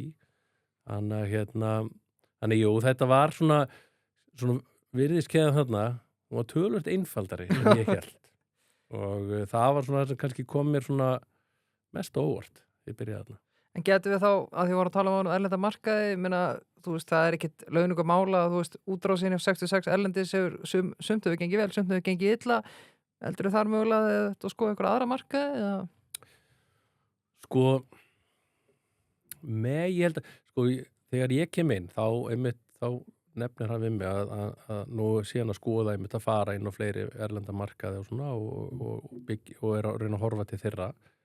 Hann tekur smá pásu og fer meira í e-commerce, sko, og vinnur svolítið í því fyrst, sko, áður en að hefur grein, því að eftir ég fer sko, þá opnar hann, sá maður alveg að nokkar búðir í viðbót sko, og hérna í London allavega og flugvöllinu Kaupmannahöfn og svona, og hérna það erfitt að segja með það, ég held að sko þessi bransi náttúrulega, hann náttúrulega svolítið flókin sko, minna 66 ekki að keppa við H&M eða neitt svoleiðis, 66 bara að keppa við sko, bara best of the best brands, þannig að það hegðunin sem maður þurfti að vera með og það sem maður gerði, náttúrulega hann fór með þetta ekki á Regency Street í London og inn í Kaupmannahafnarflugvöllin líka og hann alveg fylgja því, maður sér alveg svona, nú bara að tala eins og ég sé þetta, sko, hann bara fylgja svona sínu mantra með það að fara í þetta, að differensera sig frá hérna, og vera í high-end merkjum. Hann high-end merki og er að keppa við þau. Já, það ábyggilega harður heimur, þessi high-end og örugglega fjárfrekur, geti ég ímyndað mér. Já. Kannski eitt sem ég með, bara ánum höldum áfram, svona af öllu löndunum sem hefur starfað í uppáhaldsland. Uppáhaldsland? Já, til að starfa í. Sko, ég náttúrulega bjó lengi í Sviss. Mér fannst það geggjað og ég elska Sviss, en ég náttúrulega bjó þar. En ég myndi hann segja, sko, ég varð alveg hugfangin af Austur-Evrópu. Það svona það sem ég varð alveg hugfangin af og ennþá dag í dag. Þetta að hafa upplifað Budapest og Prag og hérna og raunur bara hérna með þessu Búkarest og hérna, ég varð alveg hugfangin af þessu löndum. Þetta hefur alltaf setið svona mikið í mér þessi partur af ferðalaginu mínu. Og 66 myndi líklega ekki passa að nynna því að þeir hafa gefna á þessu hafa gefna á Já, því að 66 alveg high-end dýrt dæma því vorum að tala um marka. Já, þannig. Já. Jú, ég meina, eins og segir, sko, þetta náttúrulega ný, sko, þú þarf ekki að selja nema nokkra flíkur, sko, þá ertu komið með, hérna, það high-end hluti, sko, sem það hann sem virkar. Ég held að það myndi alveg virka. Þú náttúrulega, auðvitað þarf að vera á aðeins kaldara svæðum, sko. Svona mikið til, það fókusin svolítið, sko. En marginu businessin þarna líka allt öðru í sig eða hvað, ég meina, í Livjónum þetta mjög lítið margina en þarna þetta allt annað eða hvað, en samt í saumavélum, Nei, allt unnu margina, sko. Þetta náttúrulega, þú ert með háar marginur, þú ert með háverðin í þessu. Generikinn náttúrulega bara algjörlega bara við nögl, sko. En svo, þú veist, svo ertu með frumlega framleiðandan, þar ertu með háar marginunar. En það ertu líka með brjál, alltaf mikið kostnað að þróa liðið. Þannig að Já, sko, mér langar aðeins bara taka Big Pharma og eitthvað svona dæmi sem þú veist smá samsæriskenningar, ég er bara gaman að því, skilurðu, þú veist, aðna Álætturinn. Já, álætturinn á fyrir svona, þú veist, lyfjabransinn, þú veist, til að slúta honum við förum aftur tilbaka. Þetta svo áhugavert að því að, þú veist, það einhver umræðum að, þú veist, eða myndi finnast lækning við krabbameini eða þá myndi lyfjafyrirtæki tapa svo mikið og eitthvað og það sé vera að græða tá og fingri og eitthvað fólki. Þetta er mjög viðkvæmur markaður til að starfa? Hvernig meinar viðkvæmur markaður? Ég meina, skilur að þú sért að kunnahópurðin eru veiki sjúklingar, skilur að? Já, en sko, hugsa þetta út frá hínu sjónarmiðinu líka, að sko flest lyf eru mörg lyf eru þróuð í pinkurilli fyrirtækjum. Bara eins og hérna á Íslandi, þú veist, út með lyf okkulis eða bara svona eitthvað með svona minni fyrirtæki sem eru lítil og eru bara í frum þróun og þannig bara verið að hugsa lækninguna, þannig verið að hugsa bara hvað þetta að gera við þetta síðan kemur Big Pharma og kaupir þetta og þannig að þú ert í raun að kaupa þetta þú ert í raun að kaupa lækninguna en lækningin kemur svolítið þar þannig ég hef alltaf sagt að sko, ég meina þú ert ekki að stjórna þessu litlu fyrirtækjum þau spretta upp hér og þar þetta er oft bara háskóla fólk sem kemur og ákveður að fara eða það er sko hugmyndar að koma út allt þannig að þú veist Big Pharma náttúrulega eins og segir sko, þau koma síðan bara inn og það er einmitt það sem að þú gerir sem lítið fyrirtæki, það er gróðum þinn það er þá, þú býr til upp að vissu stærð þegar þú þarft að fara að skala þetta upp þá kemur ykkur inn kaupir þig og þú getur fara að gera eitthvað annað jafnvel bara stofnum næsta eða vinni næsta verkefni sko. Talandi verkefni, Plæjó. Já, við ætlum að snerta á Plæjó sem að þú komst inn á áðan, betur. Það er mjög spennandi fyrirtæki. Hvernig hófst það verkefni? Já, það er mjög skemmtileg saga raun og baku það. Ég og félagi minn í raun og sko, félagi minn var að vinna með forrit í aviation og í fluggerunum og hann hættir síðan þar og fer að bara velta fyrir sig hvað hann er að gera í framhaldinu og hann talar við félaga sinn og hann segir já, hvert hann fara og hann sagði, þá var hann aðeins byrjar að vinna í lífveikjörnum og vinnar segir sko, herru, þekkir eitthvað sem er kannski bara að vinna í lífveikjörnum sem getur hjálpað þér og hann sagði, já, besti vinnu minn hann er reyndar í lífveikjörnum því við erum búin að vinna síðan var 13 ára og við bara förum í gegnum hann fer sérst í gegnum hraðalinn með þetta og við förum síðan saman raun og veru í að fjármagna þetta og við fjármagnum þetta bara á 0,1 raun og veru bara að það byrja fjármagnunin og fáum bara sterka bakhjarla og erum með mjög sterka bakhjarla núna og á 3 árum fer fyrirtæki úr því að vera einn starfsmaður sem var hann í það að vera 25 starfsmenn og þetta er náttúrulega hugbúnaða fyrirtæki sem að selur skipulags planning tool fyrir lífveikjaran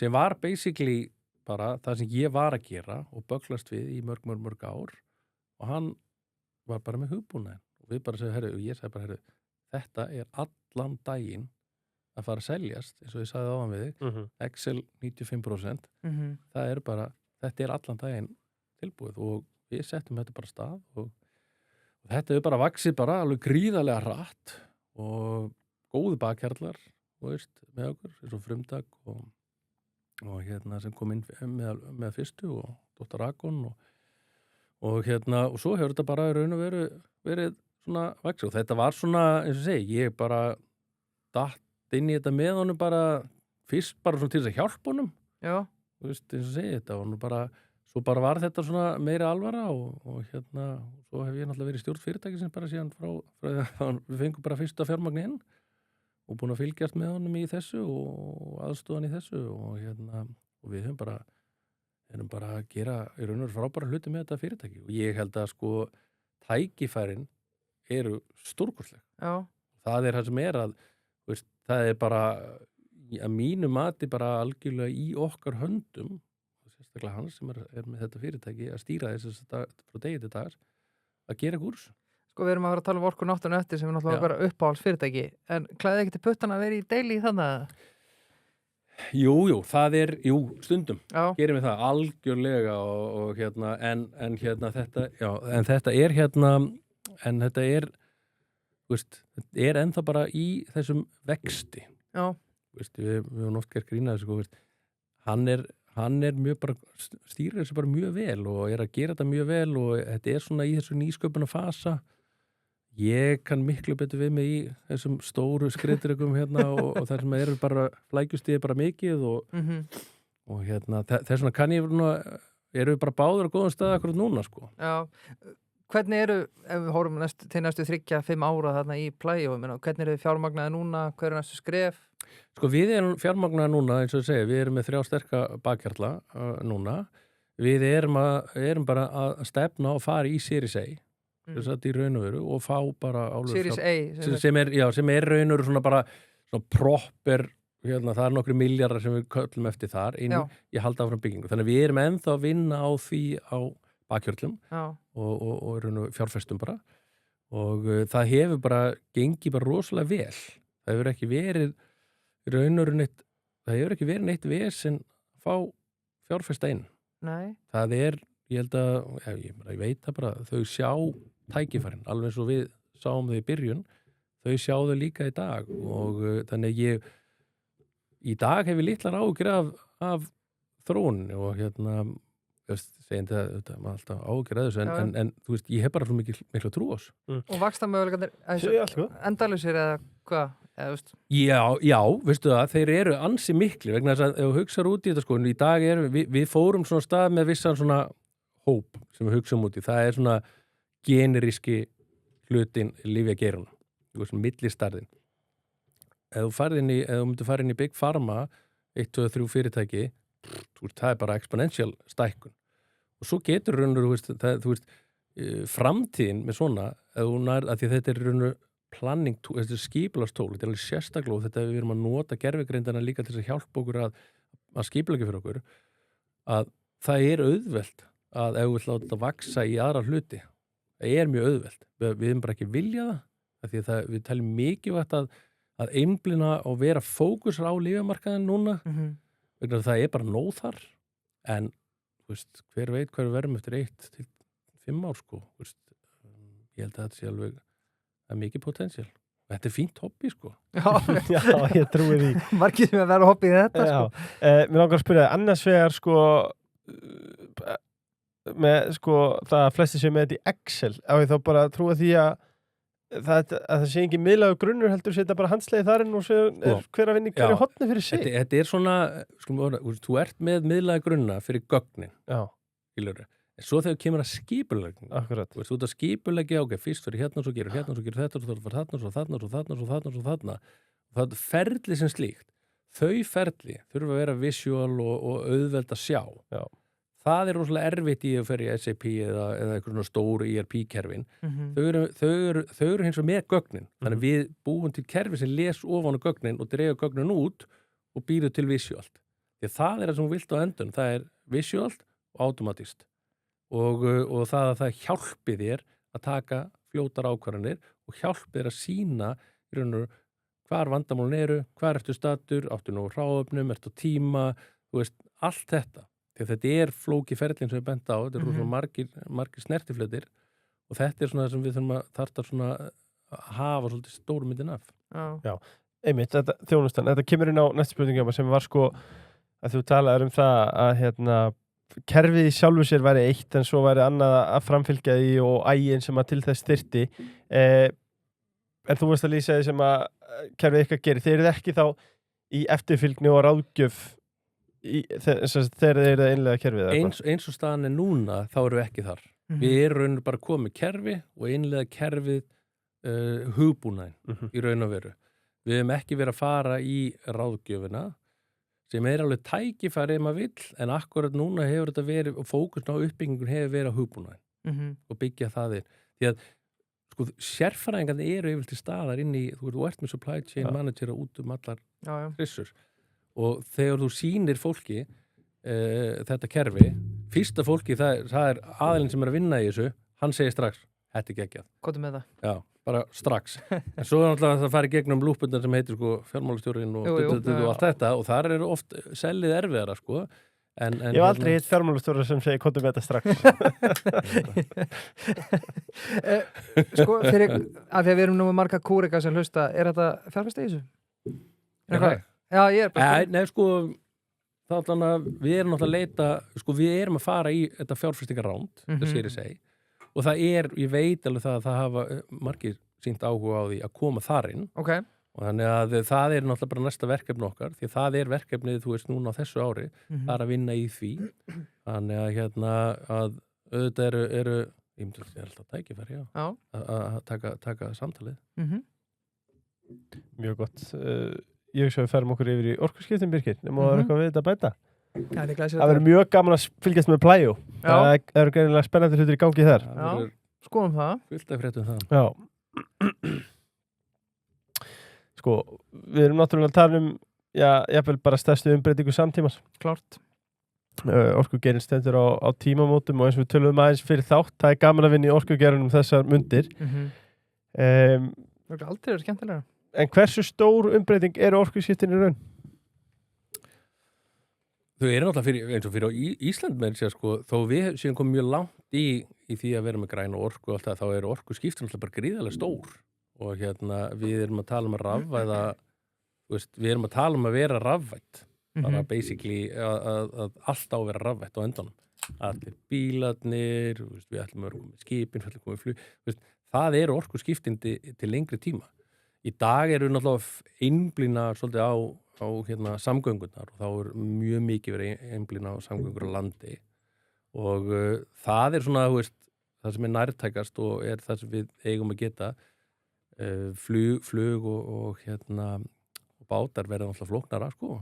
Það er ekki þetta að segja neitt annað það verður flóknara en það eru markmið og þau mun taka tíma en komast ákvað það er alveg klart sko umræðan sem hefur verið sorry, ég verð bara komast ákvað að því að nú hafa sérfræðingar keppst við að hérna, geta sér til það hvenær það verður og ef alltaf gengið jafn illa einhvern veginn þú eru að giska fyrir okkur að viltu koma eitthvað gróft eða eins bara með þessa blessu skatta sem við séð varandi flugfélögin og bátar og annað, þú veist orkuskipti í stórbátum og síðan flugsamgöngum, þú veist erum við að tala 10-50 ár eða 10-50 ára eitthvað þar á milli ég meina, eitthvað þar á milli en sko, við erum ekki að tala sko, að mínum mati verður alltaf ekki 10 ár þú veist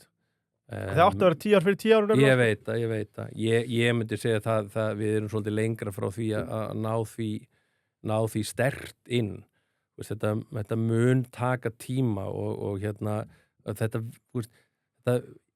verður aldrei svona ein stór umbreyting veist, mér finnst það svona stundum svona, veist, ef við horfum tilbaka 5 ár þá ætlum við bara að gera eina stóru umbreytingu þetta áttu bara að gerast svona þetta þarf svolítið að mjatla inn það eru stóru póstur á leiðinni sem við þurfum að vinna úr og það er sko án efa hlutir sem eru ekki alveg komnir á borðið í dag sem að munu verða það sem að mun skipta máli veist, og það er kannski 15 ára eða 20 ár veist, og það er bara til þess að ná bátum og flugi á þennan stað það verður náttúrulega flókið en sko ég segi líka alltaf sko spóla bara tilbaka 15 ár og reynda að muna hvernig síminn var þá veist, og bara hugsa bara út í þann hluta hugsa bara bílinn fyrir 10 ára síðan hvað þú veist sem að kom sko 30 km veist, við erum að fara núna 700-800 km þannig að þú veist það eru svo rosalega margir hlutir sem að breytast hratt. Við erum í transition state og neyðinkenni nægt að kunna að spinna. Þannig að við eigum að sjá svo mikið breytast. Og það sem við þurfum að setja okkur inn í með hugafæri að það er að sko ekki einblína á núið og hvernig þetta er núna. Af því við vitum þetta breytist. Við vitum samt ekki hvernig þetta mun breytast, en þetta mun breytast. Og að því að ég efast ekki það að mútið spóla tilbaka 15 ár að þú hefur sagt sko hvort einhver myndi vita hvernig iPhone 17 myndi líti út á þeim tíma og með myndavélar og minni og batteri og allt þetta við dreymum þetta það held ég líka þess að við þurfum að hafa svolítið í huga Sko ég er aðeins að fletti gögnunum hérna og Katrín Jakobsdóttir þá var þetta forsætisráðherra gaf út metnaðarfull markmið í loftslagsmálum að við verðum með kolefnis hlutleysi árið 2030 það eru 4 árið það vilt þú færa henni vondufréttinar? Já, ég get alveg satt ekki kolefnis hlutleysi verið 2030 sko og ég það verður mér sé ansi erfitt að vera komið í bílaflótan árið 2030 kolefnis hlutleysan Já, sko áður tökum bílaleigunar aðeins því að þetta er flugin, þetta er stórbátarnir eins og Leifur segir að stóru skipin og svo er þetta bílaleigunar Þú líklega fylgst ágætlega með umræðum ETS-kerfi núna sem að Æslandi og Eimskip fóru og fundi í Brussel síðustu viku og var gaman að vita hvernig hann gekk vorkennur þessum aðalum Æslandi og Eimskip og fleirum? Að vissu leyti gerir það veist, þó ég hef svo sem ekki verið að setja mjög mikið inn í þeirra geira þá gerir það að vissu leyti vegna þess að ég held að einhver leyti hefur þurft að reyna að kaupa okkur lengri tíma til þess að aðlaga okkur sem eins og við nótt sagt sem eiland hérna. Þannig að vissu leyti skil ég vandamál við eigum að svolítið til Íslendingar og Íslands stjórnvöld að svona við ætlum að vera fremst, við ætlum að vera best og við ætlum að vera fljótur skiluru við settum okkur sömu kröfur fyrir alls konar loftslags kolefnis hlutleysi og svoleiðis að sama tíma vorum við eitthvað 90% af allir raforku hérna græn og við vorum að sko bera okkur saman við Þýskaland sem var með allt aðra tölur þú veist og við erum samt þú veist að reyna að komast upp í 99% að þeir liggur svo á meðan aðra reyna bara að komast upp í 50% skilur og það er líka svona við verðum svolítið að setja hlutin í samhengi Við erum heimsmeistarar í þessu Við erum heimsmeistarar í þessu, bara algjörlega og þess vegna skilja stundum þegar að koma svona við viljum vera best, það bara fínt, ég hef ekkert að móti því, en reynum að setja líka bara hvað doable, sko, og hvað gott fyrir okkur að við erum stundum bara að gera þetta allt og erfitt fyrir okkur sjálf. Við stundum það enginn svona byggði okkur stundum að fara svona langt eins og við gerum. Það sem mér finnst oft vandamál hjá okkur. Já, sko ég verið að spyrja, við vorum með Grím Sæmundsson hjá okkur í daginn í góðum hætti sem við spurðum hann hvað stjórnvöld það geta gert betur varðandi ferðaþjónustuna. Hvernig finnst þið stjórnvöld hafa staðið sig varðandi orkuskiptin? Sko, ég held að sumuleiti þá hefur þetta bara staðið sig ágætlega. En ég held að það sem ég myndi gagnrýna raun og veru sko, við höfum aldrei náð svona heilstari mynd á orkuskiptin frá stjórnvöldunum. Maður sér í sumum Evrópulöndum þar sem stjórnvöld koma sterkari inn til þess að reyna að byggja upp svona heilstæði mynd á því hvernig ætlum við að fara í orkuskiptin. Hér fær maður ofta á tilfinningu að þau bara treysta á það að fyrirtækin byggja þetta upp sjálf. Við erum að byggja upp innviðin, búið til samkeppni þar og þannig mun það bara lagast. Og það finnst mér svona stundum gallinn með það að þessi heilstæða mynd, hvernig ætlar þú til dæmis að ef þú ætlar að ná inn ferðamönnum á rafbíluna, þá algjörlega augljóst og þú þarft að vera búin að kortleggja all landið. Bara, það að segja með hlæðslu stöðum og þannig þú getur. Og þú þarft að vera með, hvað planið það? Það ekkert plan. Við erum bara dúndrandi þessu niður bara þar sem við fáum. Við erum bara stundum stoppar á landeigendum, stundum ekki. En þetta þið sem eru að klára hringinn í einhver landi eða eru stjórnvöld að pönkast í ykkur að gera það? Það við. Já. Það miklu, miklu meira við. Það meiri hlutin kemur frá fyrirtækjum. Okay. Bara öllum sem fyrirtækjum sem við erum að vinna. Og stjórnvöld hafa hjálpað á sömum svæðum með orkusjóð, þar sem fengið orkustyrki og það alltaf hjálplegt líka fyrir sum fyrirtæki og sérstaklega þegar þú ert að koma inn á svæði sem eru svolítið langt vegna þess að sko, það sem við gleymum, ef þú ert með fyrirtæki sem setur niður hleðslustöð þá mun það horfa og segja, ok, getur hún orðið arðbær. Það fullt af svæðum sem ekki arðbær. Það bara augljóst. Við erum svo mörg lítil sveitafélög, bæjarfélög sem bara, það verður aldrei arðbært. Þannig hvað gerir þá? Svo annað, ef þú vilt til dæmis fá bara nót fyrir stjórnvöld, ef þú vilt til dæmis fá ferðaþjónustuna sterkar inn, akkur ekki með orkusjóð sem segir bara, við niðurgreiðum hver einustu hleðslustöð sem fyrir á hótel á Íslandi. Þess að hvað gistir ferðaðina? Hann fer á hótelin. Þannig í staðan fyrir að setja út bara hér og þar og velja eitthvað verður, segir bara, ég niðurgreiði svona mikið fyrir hver einustu hleðslustöð sem kemur á hótel. Þannig að það það sem að þú mun hlaða, þú gistir, hleður nóttina, ferð áfram. Sett svona initiativ í gang. Það miklu skynsamlegra en að vera að horfa á bara, já, ok, núna hérna víðigerði eða já, hérna, þessi fekk á sama stað og ég veit að það var til tvisa sínum úr orkusjónum mín á Gullfoss. Það er tvö félög. Það alls konar svona hlutir sem að ég held að megi gera betur. En eins og segi, ég veit að viljinn fyrir hendi og allt það, en það bara svolítið verið að treysta á það að þetta verið bara drifið svolítið áfram af fyrirtækjum og þau sjáu það með bílaleigurnar. Þær eru bara algjörlega þeim finnst allavega, og nú get ég ekki tala fyrir þær, en það alveg augljóst að þær sjá ekki það initiativ að fara áfram í að rafvæða. Þeir eru nýbúin að vera að uppfylla flotan sinn á bensín og dísil. Þannig að þú veist, maður sér það eitthvað off þarna og það alveg greinlega að bílalegnar ekki sátta við hvað verið að gerast og ég ekki að segja því sem lustin akkur með það, en það allavega augljóst að það ekki að ganga upp. En menna King Guðlaugur Þór, hann alltaf niðurgreið þetta og eitthvað, en það hefur ekki verið nóg, eða eitthvað? Það var ekki nóg, það var einhver niðurgreið sem kom hann á sínu tíma, en það dugði ekki til. Og það auðvitað, þetta erfitt að, þessi niðurgreiðsla frá ríkinu alltaf erfið. Ég þekki það alltaf bara að það bara rosalega erfitt að fá peninga þaðan og vissuleiti skilji það ekki djúpir vasar í þessu öllu. En það þarf að vera, þess að segja, það ekki 2 skref tilbaka, hugsi heilstætt, dragi fólk að borðinu, það að segja þeir sem eru í að útbúa hleðslustöðarnar, stjórnvöldin, bílaleigurnar, því að í dag hægt og bítandi rafbílar komin á markaðan hjá okkur. Bílaleigurnar fíllinn í herbygginu. Það bara þannig. Já. Það stóra málið. Og við sjáum alveg fyrir okkur að eftir einhverju x mörg ár þá verður hvert einasta heimili með stöð fyrir utan þessir. Hvernig leysum við þá þetta að þegar þú talar fíllinn í herbygginu sem bílaleigurnar sem að rétt hjá þér og mörg viðtöl við fórstjóra og eigendur bílaleigurnar sem voru að tala bara að þetta sé bara ótækt og að einhverju leyti eru ferðamönnum vorkunn því að þeir kannski átta sig ekki á því hvað Ísland grænt land og eru skítræddir kannski með að vera bara rafmagnslausir á hálendinu. Hvernig getum við komið þessum skilaboðum áleiðis? Já, það náttúrulega stórt spurt. Og eru innviðinir nægilega góður í dag? Já, sko, innviðinir í kringum Ísland eru orðnir mjög góðir. Það bara þannig. Þeir eru bara orðnir mjög góðir. Og miðað við drægni bíla, þá það orðinur ekki vandamál. Hins vegar, eins og segir, innviðir þegar þú fer inn í landið, getur orðið náttúrulega erfiðar og þar eru ennþá vandamál.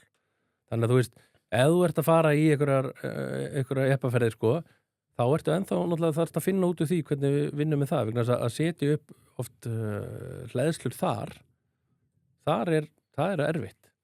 Við höfum til þess að unni með svona hugmyndir eins og sko batteri með hleðslustöðum vegna þess að það náttúrulega ekki alltaf tengingar inn á þessu svæðum oft bara ekkert góðar.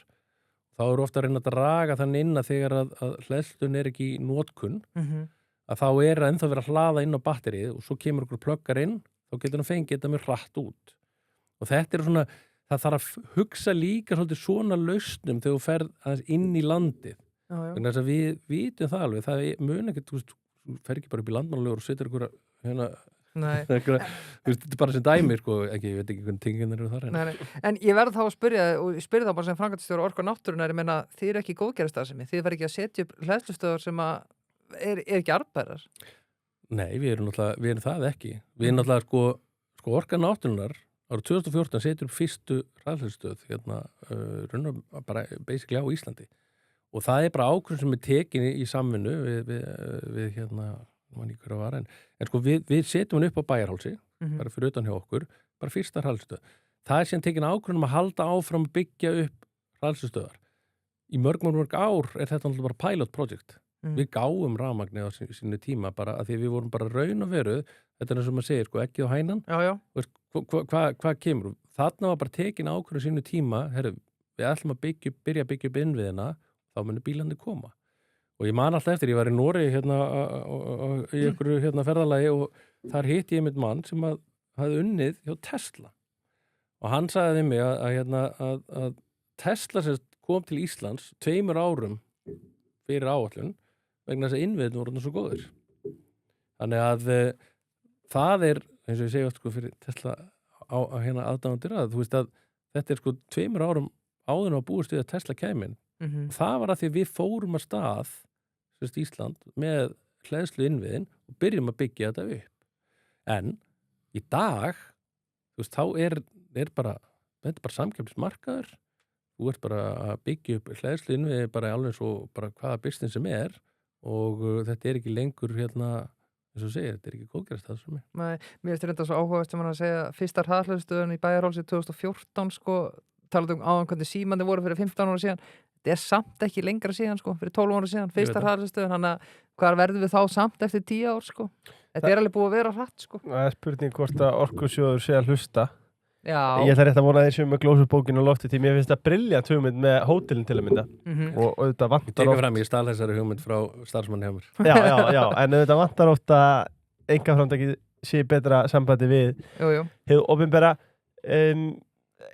ef að Orkusjóður er að hlusta en er ekki með glósubókinu og lofti þá þátturinn transkræpaður á Spotify. Getur stóla standrið til þar. Sko, þessar æfingar sem að stjórnvöld fór í núna áramót með vörugjöldin, alla bílasölur auglistu það með hækkun á bensínbílum og svona allar rafmagnsbílum og fleira, kílómetragjaldið og annað. Hvernig fannst þér þessar æfingar og heldur þetta muni ganga upp? Var þetta sniðugt? Ég held að sko hún vil ekki vera neikvæð með þetta vegna þess að ég held að svona reynslan þurfi svolítið að sýna hvernig þetta kemur. Ég alveg svo sammála í þetta daði eftir orða verða að gefa þessu smá tíma, smá reynslu og þá vonandi mun að skila sér tilbaka. Mér er svolítið erfitt að segja fyrirfram að þetta mun ekki ganga upp og þetta sé ekki rétt. Þannig að ég er svolítið bara on the fence með þetta. Ég ætla ekki að segja þetta að hérna mun ekki ganga upp en það er alveg augljóst að þetta hafi gríðarlega áhrif og ég meina, eins og ég segi, það sem að stjórnvöld að gera gagnvart bílalegum, horfum bara á hvað bílalegur að gera, það þarf ekki meira að segja það. Nei. Það er ekki hvað mér finnst eða eitthvað, maður bara sér hvernig það hegðunin þar, sko. Já. Nú ætla ég að setja aðeins í heitasæti og spyrja ef þú væri... Jarðvarmasætið? Já, í jarðvarmasætið, áður hörum við jarðvarman. Ef þú væri fjármálaráðherra eða bara færir að vera innráður hérna við Íslandi og með að við sífið þá er það bara ágætt ef við myndum prófa það aðeins. Hvernig losum okkur við alla bensínbílana? Bara ein löflétt? Já. Sko, ég held að ég nefndi þetta áðan, sko. Ég held bara, af hverju, við þurfum að vinna með bílalegunum og þá er bara spurningin, sko, af hverju tökum við ekki bara 2 skref tilbaka og hugsum bara, fyrir hvað stendur Ísland? Hvað viljum við standa fyrir? Við erum bara grænasta þjóð í heimi og viljum ekki vera það á öllum vikstum, bæði út frá framleiðslunni og út frá ferðamótanum á Íslandi. Þannig að basically, þú kemur til Íslands, þú færir rafmagnsbíl. Já. Það er ekkit val. Að við þurfum að koma kannski á þann stæðan og þannig ertu komin aftur eins og mannstu að vera að segja með hennun ekkið. Þurfum við einhvern veginn að komast á þann stað við þurfum að þröngva þessu bara þessar hugsun betur inn. Jú, það er auðvitað að segja þetta en að gera þetta, ég er alveg fullilega grein fyrir því, en ég held að það þarf svolítið að hugsa, reyna að finna leiðina hvað er endpointið. Því akkurat í dag er endpointið, það er ekkert endpoint. Nei. Það er engin búin að rauna og finna leið og eina sem að held að stjórnvöld munu hugsa með sér, við setjum bara meiri skatta og sjáum hvað gerist. Og vona einhvern veginn að fasist út bensínbílarnir hjá. Það er svona tilfinningin, og auðvitað er, það getur vel verið að það þurfum líka að gera eitthvað svona svoleiðis æfingar, en ég held að svona, minnst bara allt í lagi að reyna að hugsa þetta líka svolítið heildstætt og reyna að fara að vinna þetta út frá þessu. Já. Það er alltaf ein hugmynd. En þú hefur ekki mikla áhyggjur af heimilunum, það? Eða bara fólks, einkabílum? Nei, heilt yfir ekki. Nei. Ég held að svona, hægt og bítandi mun það bara gerast. Já. Og nú er ég með, við hefum sikkert bílinn, sko, á heimiluna og maður finnur alveg fyrir því að sko, vera með rafmagnsbíl, þetta er tölvöld ódýrari rekstur á þessum bíl. Já. Þannig að og ég held líka sem að mun gerast líka að við höfum að sjá markan, raforku marka breytast alveg rosalega mikið. Nú eru allir komið þess að snjallmæla þannig að það er verið að mæla bara notkun bara frá degi til dags. Í fyrsta skipti og ævinni getur þú fara að sjá bara hvað þetta eyða miklu rafmagni. Þú er aldrei pælt í rafmagninu og ég efast því að hort mikið á rafmagni allavega ekki sko áður en fengu ykkur bíla. Þá bara þetta er nokkur, 1000 kall, þetta er ekkert mál. Svo segjum bara að þú borgar 5.000 kall í rafmagn, svo farir einn bíl, þá þú komið 10.000 kall í rafmagn og svo farir annar bíl, þá þú komið 15.000 kall í rafmagn. Og það er svona meðaltals eins og þetta var í gamla dag. Svo farir snjallmæluna. Þá ertu með 7.000 kall yfir sumar og þú ert kannski komið 25.000 kall yfir, og nú er bara svona skjóta, 25.000 kall yfir veturinn, því að þú ert náttúrulega með allt í botni heima þér þá. Og þegar þú fær allir 25.000 kall reikning, þá fyrir þú hugsa bara, wow, byttu nú við. Hvað er að gerast hjá mér? Og við sáum þetta koma svolítið upp í janúar þegar fólk fór að fatta snjallmæluna að það bara allir í veturinn fór að kikka inn og svona og þarna þegar við förum að nálgast þetta þá fyrir fólk að hugsa raforkuna. Nú þannig að gera út af þetta með snjallmæluna þá fyrir að geta séð allar notkun alltaf. Þú fyrir að geta valið hvernig á hliðið bílum vegna þess að þú getur fengið rafmagn á nóttinu og ódýrar en á daginn. Allir fer að hugsa þetta. Þannig við fyrir að nálga svona suma af þessum Evrópuþjóðum eins og Noregi og svona og Danmörku sem konstant að vinna með þetta. Síðan átt eftir að sjá það að þú hliðir hún á bíliðin og ert með hann fullan og þú hliðir af bílnum inn á heimilið að því það borgar sig að gera svoleiðis. Og þetta að því tölum, það hljómar svona eins og, þetta bara rosalega framtíð. Nei, þetta bara til bara í Noregi. Þeir komnir þanga í Noreg. Og auðvitað bílarnir ennþá svona, að vera að byggja þetta upp að þú getur tekið inn og út, veist? Og ég var nefnd að tala eitt hjá mér daginn, hann er svona einn af þessum frumkvöðlum í þessum hleðslu málum, búin að vera fyrir 2014 og opnaði fyrstu stöðuna og hann sett upp, til gaman sko, hann með batteri fyrir utan hjá sér, þannig að hann basically hleður á nóttunni inn á batterið, svo tekur hann batterið inn á heimili sitt fyrir daginn. Og þetta er alltaf bara svona tilrauna pælingar hjá hann, sko. En þetta einmitt, þú veist, þarna er hann bara fullt af peningum, það munar gríðarlega miklu á nótt og dag. Og þetta mun aukast líka með meiri nókun almenna markansins, og myndi sjá meiri svona sveiflur og fólk fara að hugsa út í þetta. Þannig þetta er svona þessi orkuvísirinn hjá hann maður. Já, klárlega. Sko eitt bara, það hefði, ef ég væri framkvæmstjóri, ef ég væri Árni, ég væri framkvæmstjóri Orku náttúrunnar, það hefði triggerað mig svo mikið að sjá bensínverð bara lækka. Ég hef bara kert út af því síðan. En já. Já, ég veit það. Gáðan þessu. Já. Við ætlum að færa okkur yfir jarðvarman. Já. Og það eru þetta Elko sem eru með okkur þar. Og svona þetta Orkun. Áður við koma að jarðvarmanum, þá má ég til með að spyrja það, Árni, þín uppáhalds hraðleiðslustöð frá Orku náttúrunnar. Hver er svo besta? Hver er svo besta? Það er sem er upp á Bæjarhálsi, nýju sem er upp á Bæjarhálsi, sem er sem er standa beint fyrir utan sólar orkuverið okkar upp á Bæjarhálsi. Það er uppáhaldið mitt. Það er svona twist í því. Þeirri hraðstöð. Það verður biður þar á morgun. Já, líklegt. Það er ansi líklegt. En Elko er auðvitað með okkur líka. Já. Og ég var, sko, þetta er svona að ég var á leiðinni erlendis í seinustu viku og Þú ert búin að vera tótt erlendis. Já, en málið það, sko, þegar þú ert að fara erlendis þá getur þú pantað út í frí.elko.is og sótt vörurnar í brottarvarversluninni. Á Keflavíkurflugvelli. Já. En svo er ég eins og ég er og ég náttúrulega glemdi mér aðeins. Eðlilega. Þannig að þá gæti ég samt á heimleið, bara á lendi ég heima, tók þetta bara í bakaleiðin. Þá var þetta bara klárt á dúti fyrir hinum einn, sko, þannig að það kom ekki að sög. Segur. Fyrir það sem gleyma sér eins og ég. En svo eru við þetta með Giggo. Og Giggo tips vikunar er listuverkefninu sem best. Já. Það skiptir öllu máli að sé farið í að verkefnalýsingin sé skýr. Þarf sérstök verkfæri eða sérþekkingu til að klára verkið. Þú getur ljósmyndir til að sýna hvað þú ætlar að gera nákvæmlega fyrir þig. Já, nú er ég að pæla að flytja og það verður einhver verk á. Já, giggarar býðir spenntir, sko. Þið getur alveg að plata með því líkt, sko. Já, það verður einhver auglýsingar að það verður sennilega bara allt. Það er að mála húsið þetta, það eru 17 milljónir. Og svo er það ESIT farið fram úr björtustu vonum. ESIT hafa auðvitað mikla sérþekkingu og bjóða upp á þjónustusviði bókhalds, launavinnslu, upplýsingatekni og viðskiptalausna. Þeir eru með sérfræðinga á öllum Norðurlöndunum og þúsundir viðskiptavinni hverju landi. ESIT stiði í þínum rekstri og einfalda fjármálin. Og mástu hvað ég sagði við síðast að þetta? Hvað þá? Þetta er Gucci-gildi að vera með góða fjármálaráðgjöf. Já, það er það svo sannarlega. En við erum komin að jarðvarmanum.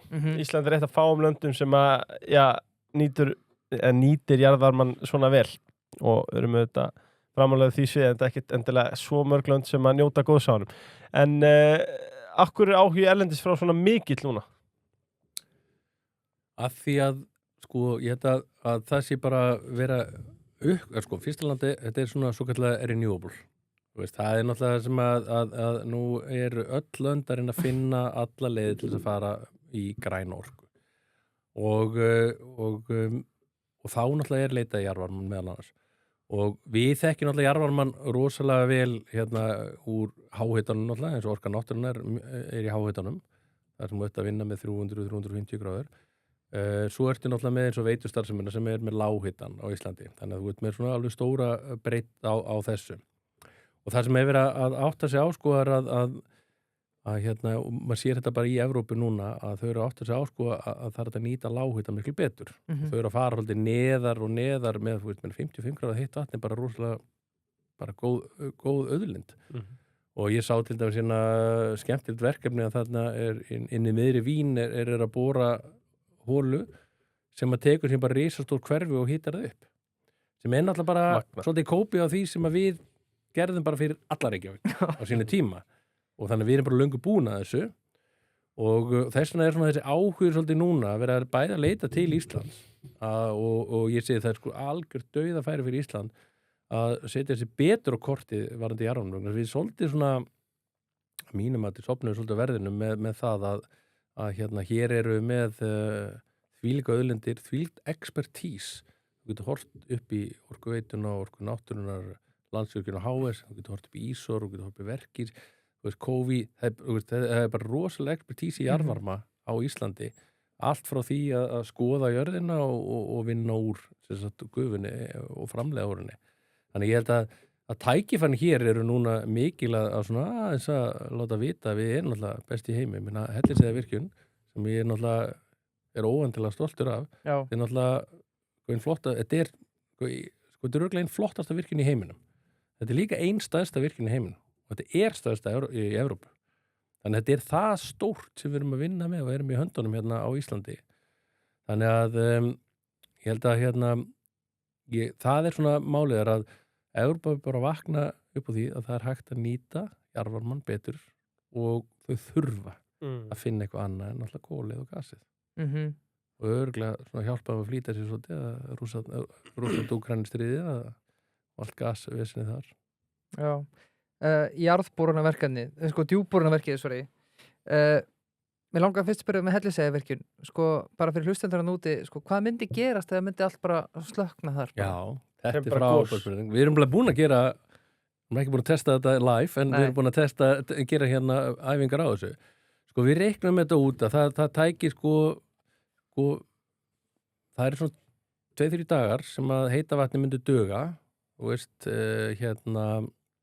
og út frá lágvarmanum og síðan er þið 30% Reykjavík í raun og veru heitaaslaus. Bara það myndi gerast. Nice. Varðandi raforkuna sem er náttúrulega, við erum með 300 megavött sem er að koma út úr þessari, það er alveg gríðarlega mikið. Landsvirkjun gæti hjálpa okkur í Landsvirkjun og HS og bara allt í 1 dag. Síðan ertu búin. Já. Þetta er það fljótt að hverja. Þannig að þetta er, það er nú mikið að tala áfallaþol í þjóðfélaginu svo leiðir. Þessa virkjanir, og sérstaklega Hellisheiðarvirkjun, það er bara stóru alvarlegt náttúrulega ef að kæmi eitthvað að og ég hef oft sagt að það sem gerist út af Svartsengi. Já. Fólk gerir sér bara ekki grein fyrir því hversu nálægt við vorum að því að missa út Svartsengi og þar með þar vorum við með, ég man ekki hvað þau eru 60-80 megavött og þú ert með heitavatni fyrir stóran hluta Reykjanes. Þetta hefði bara verið stór alvarlegt því að við hefum ekki getað komið heitu vatni hana til þeirra. Þannig að þetta er, ég held að fólk gerir ekki alveg grein fyrir því og þess vegna segir, við erum alltaf að tala orkuöflun og það er verið að tala svifarsýnt þar. Af hverju þurfum við meira orku? Við þurfum plan B. Það er bara svo einfalt. Alveg svo það er plan B með leiðslur og pípur og allt þetta, þá er þetta líka plan B með orkuna. Þannig að segja, ef ein virkjun dettur út, það er bara slæmt. Það er bara þannig. Margir hlustendur, nú er ég ljúga, en margir hlustendur voru áhugasamir DJÚP-borunarverkefni IDDP sem Orkuveitan tekur þátt í, en markmið djúpnýtingar er að nýta svokallaðan ofurheitan jarðhita. Ég ætla bara að leiða þér að segja, hvað er þetta? Þetta er bara næsta skref í jarðhitunum. Við höfum talað um það, við erum í lághitunum og við erum í háhitunum og nú ertu að fara í svo bara superhot í raun og veru. Þá ertu að fara í ennþá heitara. Og við erum bara að fara svolítið neðar í jörðina og við erum að fara að vinna á heitari vettvang og þarna ertu, þetta er með því annars konar efnasamsetning sem kemur út úr þessu. En það sem við erum bara vonast til er það að ég segi þess að sögustundu einfallega. Ég er með 120 hólur upp á Hellisheiði, eða sérst upp í henglinum sem að tekur bæði Nesjavelli og Hellisheiði. Og við erum svona búin að bora ansi mikið þar. Núna, í staðan fyrir að fara lengra og lengra í burtu frá virkjununum, þá vil ég bara fara niður.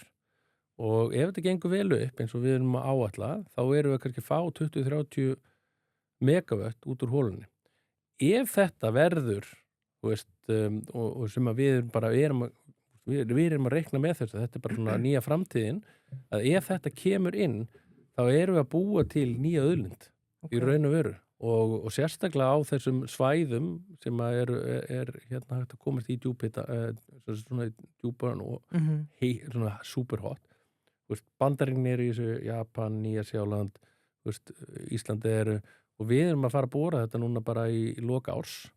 Þá stefnum við að bora og gera tilraun í þessu.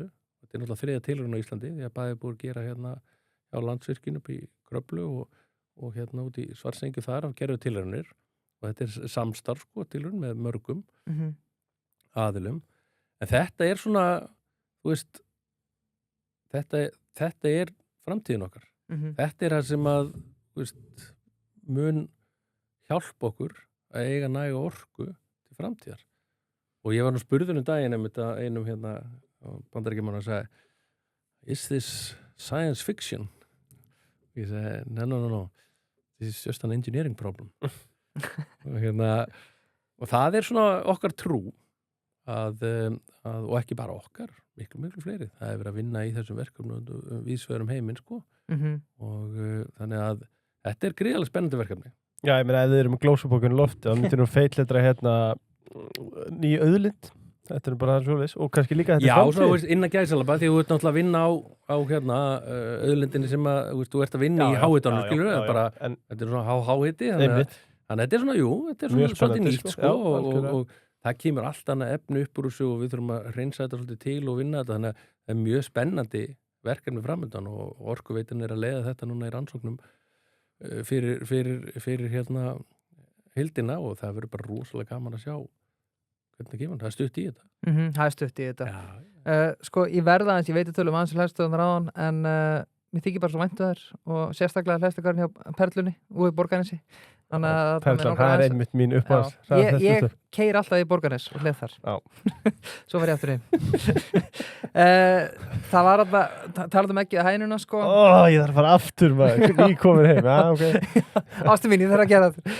Svona í kringum 2010-2012, við tölum aðeins þetta á hann, var mikil vakning rafbíla á Íslandi, en spurningi var alltaf hvort þetta kom undan, eins og við tölum á hann ekki að hænan innviðinir eða rafbílarnir. Orkuveitan, Icelandair, N1 og fleiri fóru þá í að setja upp stöðvar hringir í landi til að ryðja veginn fyrir orkuskiptum. Núna erum við árið 2026. Sko, ef við horfum á þetta bara blákalt, þetta starfsemi sem að hið opinbera á að vera í, semst hleðslustöðvar? Já, bara stutt og skýrt, sko. Ég sé enga ástæðu ekki. Á meðan regluverki bara skýrt. Þá sé ég enga ástæðu fyrir því að það ætti ekki vera. Ég veit alveg það að þetta hefur komið gagnrýni og við höfum alveg þurft að vinna með það, ég veit það alveg. Þú alveg heilt þetta áður? Já. Og ég skil alveg að það sé verið að leggja þetta upp á borð og svona, en ég sé enga ástæðu meðan regluverkin eru skýr og level playing field, sko, þá sé ég enga ástæðu fyrir því. En svo segi líka, sko, og ég til ennþá líka að eins og Orka náttúrunnar og fleiri bara opinber fyrirtæki jafnvel líka, það sko, við höfum verið brautriðandi í hleðslumálum á Íslandi síðan 2014. Það bara þannig. Þetta bara fyrirtæki sem búin að vera að reiðja brautina og sko að mínum að þetta bara brautin ekki rudd ennþá. Það bara svo margt eftir. Og þetta samfélagslega bara viss samfélagslega ábyrgð okkar að halda áfram líka þeirri vegferð að klára byggja þetta upp. Og þannig að já, ég bara... Já, klart. Vel svara. Við erum þá komnir að loka liðnum hérna í kvöld. Já. Sem eru rittarspurningarnar, bland við almennar spurningar. Þannig ég veit ekki hvort þú hafa hlustað, en rittararnir eru hlustendur sem að fá að senda inn spurningar. Já. Og það eru þetta lengið sem eru með okkur þar. Já, þú ert gablari, ertu FH að hauka meginn í lífinu? Góð spurning. Já, ég hef aldrei verið öðru hverju meginn. Nei, ég var náttúrulega fylgdist með FH í fótboltanum og svo datt ég inn í hauka í handboltinu, þannig að ég svolítið svikari stundum með það að velja annarkvort liðið, sko. Já, bara þeir sem bjóða betur hverju sinni svolítið. Ég bara haffringur. Ég vona alltaf bæði haukar FH vinni. En svo þegar í handboltanum ég sé hauka F þá á ég til að ára svolítið í haukana. Já, þegar því ég bý nála þeim núna og svona minna þar. Já, ok, haukari. Þannig að þeirra áttin að tippa lenginu og það F og haukar spila ára 60-40 á haukana. Svo það David Jones, sko það Mango Ginger Lime Twist, fyrir þá sem að hafa ekki hlusta á okkur hinga til. Nei. Gera það núna, takk. Annars chili mango líka svakalegt. Og chocolate stölda maður. Já, chocolate sem fórstilling, sko, sérstaklega í stofuna sem stofustáss bara. Þetta eru þetta í sérpakka, það eru nokkið marga vörur í dag sem eru, sko, það sem að hver biti fyrir sig í pakningum. Það gerir þetta svona svolítið sérstakt, sko. og fallegt í stofuna sko. Sérst að ég veit nú að svolu mín henni finnst ekki gaman þegar einhver að tegja sín nammikrúkuna. Já, þú búin að snerta þetta. Já, hún er ekki hérna því. Það var gott að þetta allt bara í umbúðum og svo lokum frumeri allir að drífa sig í skoðun þanga sem eru með, hvað er endastaf, Birkir? 3 og ég er með 3 endastaf, ég er að fara í skoðun. Já, þú lítur að vera spenntur að kíkja frumeri. Það þáttur hvernig það gekk. En það er komið að riddarspurningunum. Árni, ertu komin í stellingar? Yes. Kæmi til greina að selja hleðsluþjónustuna út úr félaginu líkt og gert var með götuljósin á sínum tíma? Hver veit hvernig framtíðin verður? Já. Er eðlilegt að íslensk orkufyrirtæki séu að taka en tekjur af losunarheimildum sem flugfélögin og skipafélögin eru að greiða? Harðir riddar. Já, mjög. Þeir bara að passa á þessar. Árni!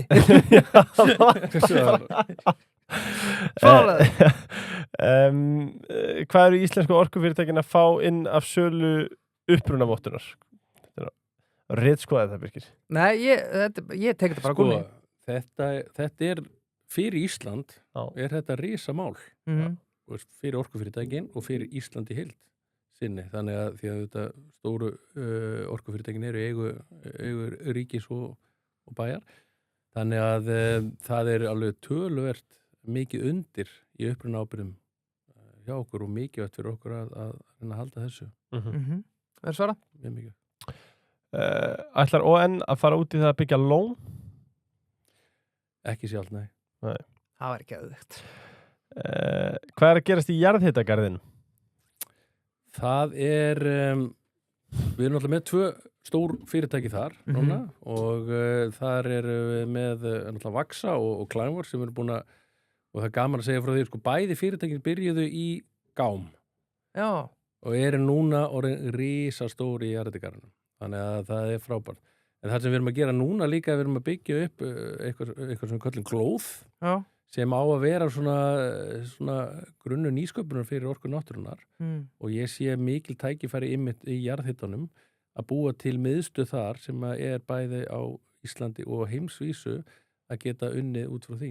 Það er að byggja upp í jarðhitagarðinum í dag. Kannski fyrir hlustuðu, jarðhitagarðurinn, hvað er það? Jarðhitagarðurinn er sem sagt svæðið beint fyrir utan Hellisheiðarvirkjun og við erum raun að beintengja fyrirtæki úr Hellisheiðarvirkjun inn í jarðhitagarðinn. Þannig að þetta er svona eiginlega beintenging. Já, veistla. Svona iðngarður, grænt iðngarður líka. Hvernig er að koma tilbaka heim til Íslands inn í íslenska vinnustæðamenningu? Það er frábær spurning líka.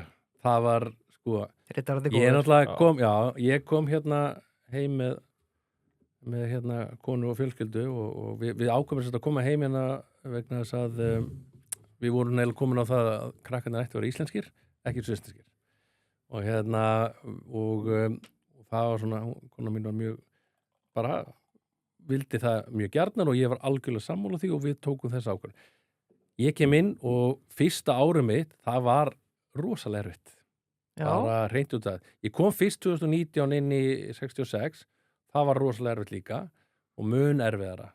Því að það var allt annað tempó og það var í sérstaklega árið 2019 kemur þar inn, mér fannst það bara mjög erfitt. Og ég átti bara rosalega erfitt með fótamögn þess að það var bara öðru sér tempó, það er annar strúktúr og þetta var alltaf miklu minna og ég skildi það allt, það var bara erfitt. Svo fer ég aftur út og kemur aftur heim og málið er að fara inn í orkubransa var svolítið öðruvísi. Flækjustig orkubransans er svo ofboðslegt og þó að ég held einmitt að ég var komin í orkubransan, ég var komin í svona sér íslensk fyrirtæki því að þetta er sér íslensk fyrirtæki. En þetta er bara gríðarlega tengingar út allt, bæði í Íslandi og erlendir. Við kaupum náttúrulega erlendis, við erum með tengingar, fólk leita til okkar. Þannig að það var auðveldar að komast þangað.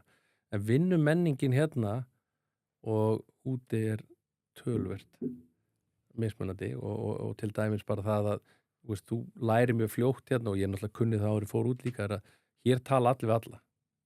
Þú sem framkvæmdastjóri, þú lappar og það kemur bara einhver aður og talar og spyrir þig eitthvað svoleiðis. Þegar maður var úti, þar var rosalega, ég meina tók sérstaklega eftir hérna með Austurlöndunum, að ef ég fór ekki alltaf upp og niður, þá urðu þeir mjög pirraðir út í mig. Bara virða skipuritið? Virða skipuritið, algjörlega og ég náttúrulega sem Ísland gerir það ekki. Nei. Við bara förum í bara fyrstu leið Sæli fóstri, ég vil fá launað einhvern sko, en ég veist það áhvert að því við tókum okkur bara þann tíma sem við viljum að þetta er góða spurning á rittaranum sko. Ekki talið rittaranum minna leifur á minni vakt sko. Ég treysti þeim bara sko, tempóið og hratt að hvað leiti er tempóið í Íslandi? Sambúið. Já, það er meira óreiða það er meira óreiða hérna, hvernig við vinnum og svoleiðis og það sem mér fannst rosalega erfitt var það að því ég kom inn að það var sko að ég er vanur að vinna í strúktúr. Ég er vanur að vinna í því að fólk skilar bara, þetta er allt skipulagt. Og þegar ég kem inn í orkubransan, það var auðveldar þar. Þannig er skipulega bransi, ég var mjög auðveld fyrir mig að koma inn og segja bara, ég vil hafa þetta svona. Og ég er gaurinn sem er uppfrá, ég er svo sem er súper bara organized og þegar ég kem á stjórnarfundauglu, það er alltaf allt bara og það er allt bara skipulega og þetta gengur bara svona. Ég hef enga þolimaði heldur sko í svona, ég bara ákvarðanir, taka ákvarðan, klára málið og fyrsta er ábyrgðaskipting og fólki bara það er að finna ábyrgðina og ég segi alltaf svo oft þú lappar út á fundur og fólk er bara, já ok, herru, þetta geggja, gera þetta og ég seti bara bítu hver er að fara að gera þetta? Ég var óslega að fundi í dag. Já, og ég segi hver er að fara að gera þetta? Og ég er mjög fljótur að segja bara, hver er að fara að gera þetta? Nei, hver er að fara að gera þetta? Ég fá nafn og það var inn, já, ok, Siggi hann tekur þetta, og ég segi, ok, ætla þú að taka þetta? Já, ok, fínt, bye. Og þetta er bara, þetta er bara magic, að bara þessi litlu hluti, því að þetta er rosalega oft og þetta er ekkit, fólk gerir þetta ekkit viljandi. Það er bara, þú ert bara að tala á þetta frábær fundur og svo les ég stundu fundagerir eftir og það er bara að tala alveg ótrúlega marga hluti og gera fullt af hluti einasta lappir á baki ég sem bara, vá, við erum bara að tala um þetta aftur á næsta fundi þannig ég er rosalega fljótur alltaf að íta þessu þetta er fáránlega góð punktur og eitthvað sem að yfirsést allt og oft feitliturinn panna þetta takk En þetta í Evrópu er á betri sér þetta er á mun eins og segið, það er allt miklu struktúrara og ég segi hérna, þegar þú fer hérðan með fyrirtæki og þú segir, þú byggir fyrirtæki hérna og þú er búin að vera að vinna í því og þú hringir í Sigga innamann og Sigga bókara og þennan hérna og þeir retta þessu og gerir þetta svolítið. Svo ferðið með þetta út í Danmörku, gerir það yfirleitt og þeir ferðið í Danmörku og svo segir, ég þarf að mála hérna, já, ég kemur til 4 vikur. Nei, kemur ekki bara morgun eins og Siggi? Nei, við erum bara uppteknir og við bara komum til 4 vikur. Og það er bara allt í hennu fá sumir aðeila bara, wow, byrju nú við get ég ekki unni núna á sama tempo og ég ger á Íslandi í óreiðinu minni nei, því að það er ekki svo óreiðana það er allt öðruvísi, þú þarft að skipuleggja miklu betur og málið það er náttúrulega á endanum ég náttúrulega með þetta en vel skipulagt gengur þetta alltaf betur bara vita það allir líka þannig að Eitt sem ég langar að spyrja, þessi bara frá mér sko, að orkanáttúruna eru þetta í eigu ríkisins og sko ekki ríkisins en þetta er ekki okkur það sem ég velti fyrir mér er sko þú, auðvitað sem framkvæmdastjóri, þú horfir samt bara þú ert bara að reka þetta eins og þetta sé einkafyrirtæki, er það eitthvað trikki eða? Að þið verður einkageran líka? Já, það er trikki það er tvennt sem er trikki sko að það er eins og segir sko að ég reka þetta svona nánast eins og einkafyrirtæki, það er að segja ég hugsa þetta þannig bara að því að við eigum að skila arði eins og öll önnur fyrirtæki, við eigum að reysa þetta hagkvæmt og allt þetta. Við erum líka sem ég orku veitunar, þannig að það er svona eitt hluti sem er bara, það flækir hlutina, að þetta er stórt og mikið en við erum líka bundin rosalega mörgum hlutin sem að einkareiki fyrirtæki eru ekki bundin. Eins og bara til þess ef ég ætla að kaupa eitthvað þá þarf ég fyrir útboð. Já. Og það flækir hlutina alveg gríðarlega mikið fyrir svona félag eins og okkur að sko allir ferlar eru lengri, þyngri og það hamlar okkur rosalega mikið í samkeppnisumhverfinu að vinna, þannig að það gerir það. Samanbúrðað svona tala fyrir þættinum að þú vilt bara klára og gera og afgreiða eitthvað. Algjörlega. Og það er bara, en þá þarftu bara, eins og þú veist að það eru reglur, þetta er alveg eins og var í lyfjageirunum. Það eru gæðareglur þar. Ég framleiði ekki bara eitthvað og svo hendi út á marka, það er bara, þetta er bara rosalega rammað inn, þannig ég er mjög vanur að vinna í því. En það er náttúrulega að vinna í opinberu fyrirtækjum. Það eru miklu fleiri reglur sem þú þarft að fara eftir og þú ert ekkert að fara fram með því, bara aldrei og þannig þú ert að læra að vinna með því og skilja betur hvernig þú bara gerir það á hagkvæman móta en það eins og ég má ekki fara að semja við Jónsson blikkara til þess að gera það, ég þarf að bjóða þetta út og allt í gegnum eitthvað strúktúra ferli algjörlega bara, og það lögfræðingar og þetta rosalega flóki og allt það sko en fyrirtæki svo okkar þekkir þessi ferli mjög vel og við erum með öflugt fólk í kringum okkur sem að virkilega já veit hvað að gera. En hvernig sko að því að það ekkert launungamála, það hefur alveg verið vesen í reksturinnum hjá Reykjavíkurborg sem á ykkur, finnið þið fyrir aukinni pressu að delivera ennþá meira?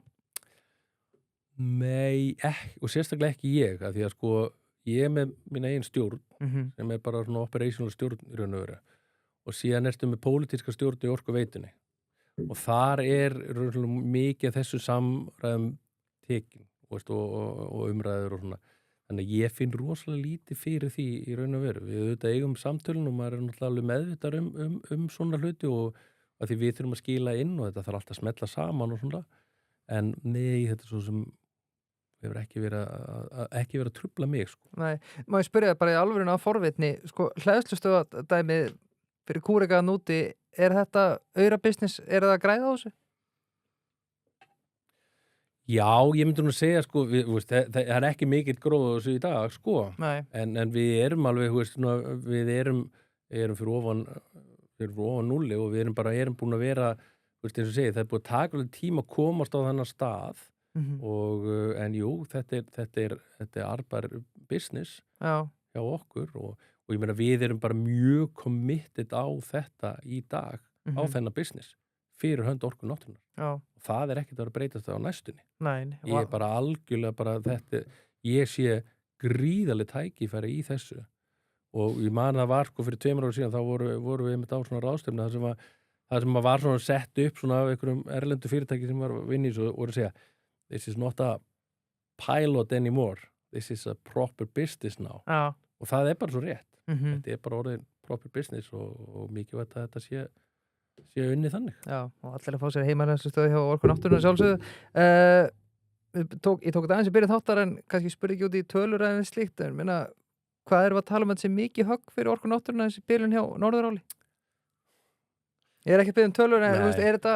Þetta er mikið. Já. Þetta er rosalega mikið högg og þess vegna sagði ég nýjustu frétti þeirra ef þetta fer á stað núna í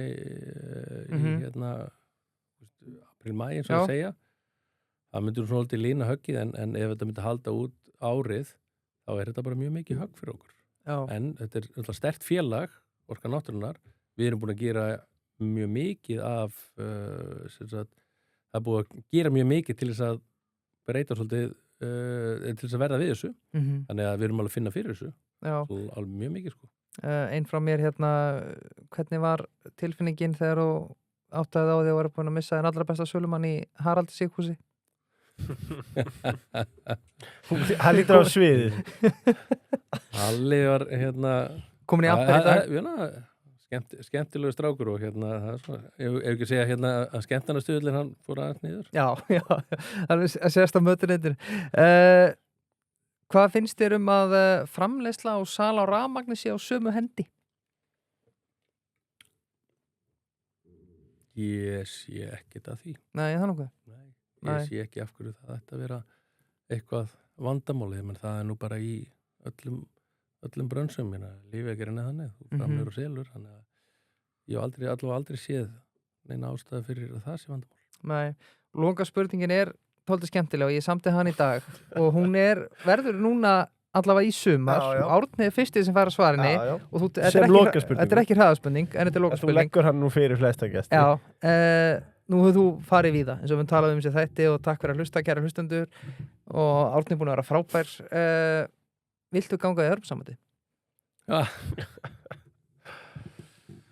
Já, þetta er Takk fyrir bara þinn tíma Já, þetta er svona, ég veit ekki hvernig ég á að svara þessu Ég allavega hef ekki bara orðað þannig ég sé ekki títi fyrirstöðu að halda áfram að skoða þetta eins og núna þessar kostningar hvort við að halda áfram að skoða þetta betur ég sé ekki því til fyrirstöðu en hvort við að ganga í Evrópusambandið það þarf aðeins meiri Já, fáum aftur eftir samningin gera það Árnir Hannar Haraldsson, takk fyrir kvöldið og takk fyrir komuna Takk hérlega Takk